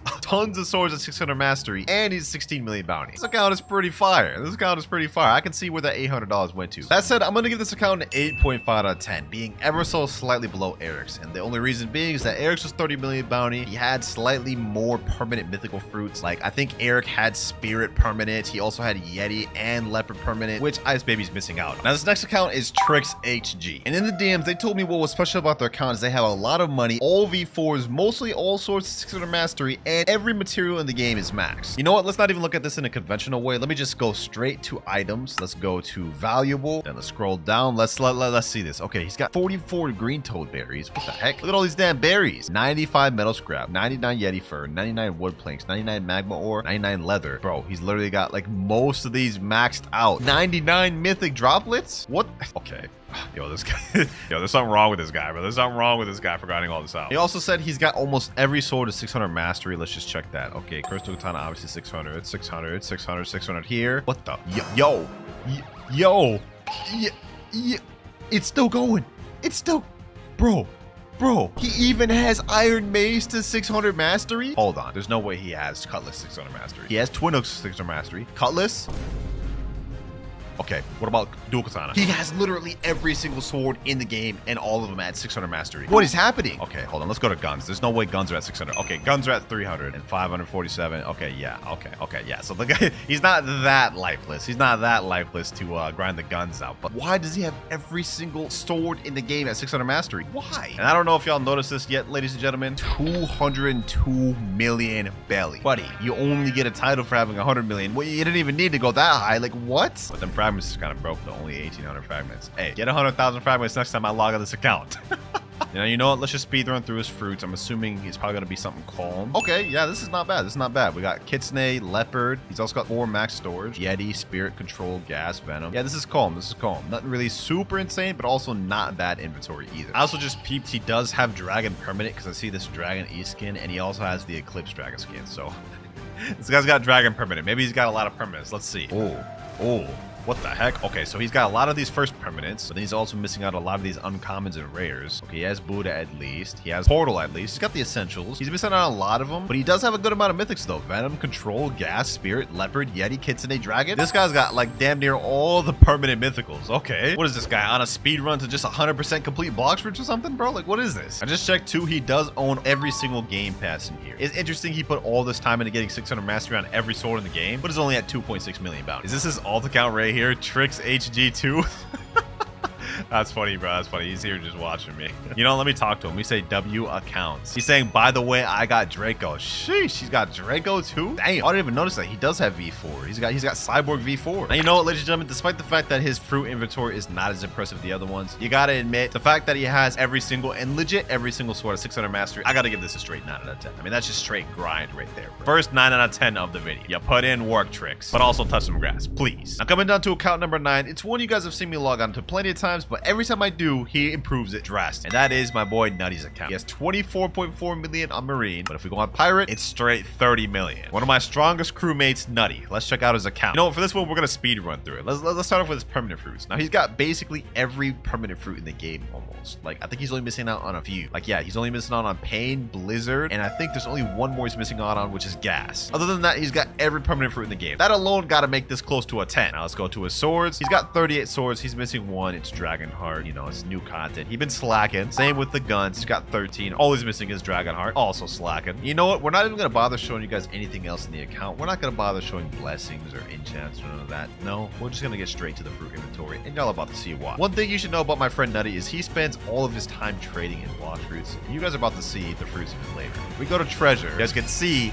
he has 5 Dragon East, 3 Dragon West, 31 Kitsune fruits, 101 leopards, 8 Yetis, 49 control fruits, and it keeps going on. 3 gases, we got 3 venoms, 5 shadows, 3 does, 5 mammoths, 4 T-Rexes. And if we click on the fruits to see how much storage he has, you guys can see 101 storages is what he has. And you know what the most impressive part about this account? He is completely free to play. He has never spent a single of his own dollar on this account. He either worked for it himself or got gifted to him, including all 101 of these max storages. I mean, look at this, boys. Like, this is just insane. How did he even get like close to 10 10 dragons, 31 kitsunes, 101 leopards, and 49 control fruits. I need someone to comment down the total value of all these fruits right here. Like, this has got to be like a trillion value or something like that, bro. Hey, all things considered, Teddy's account is getting a straight 10 out of 10. This is the first time you got it. I've always given you like a 9.9 or just shy of a 10. But hey, all these dragons finally hitting 100 leopards, the kitsunes, and the controls, straight 10. Now, this account here is really impressive, especially from a free-to-play player standpoint. But I'm about to show you one that's even more impressive. This is Peko, otherwise known as the creator of the Admin Killer combo. And according to him, he has spent $0 on this account total. Now, if we're just looking at his account at face value, I mean, he's a 30 million bounty player. He's one of the pro best players in the game. We see his build down below. He has like, you know, a typical PvP. And looking at his inventory, you guys can see he doesn't have much. It's pretty much the polar opposite of the previous account. But what he does have is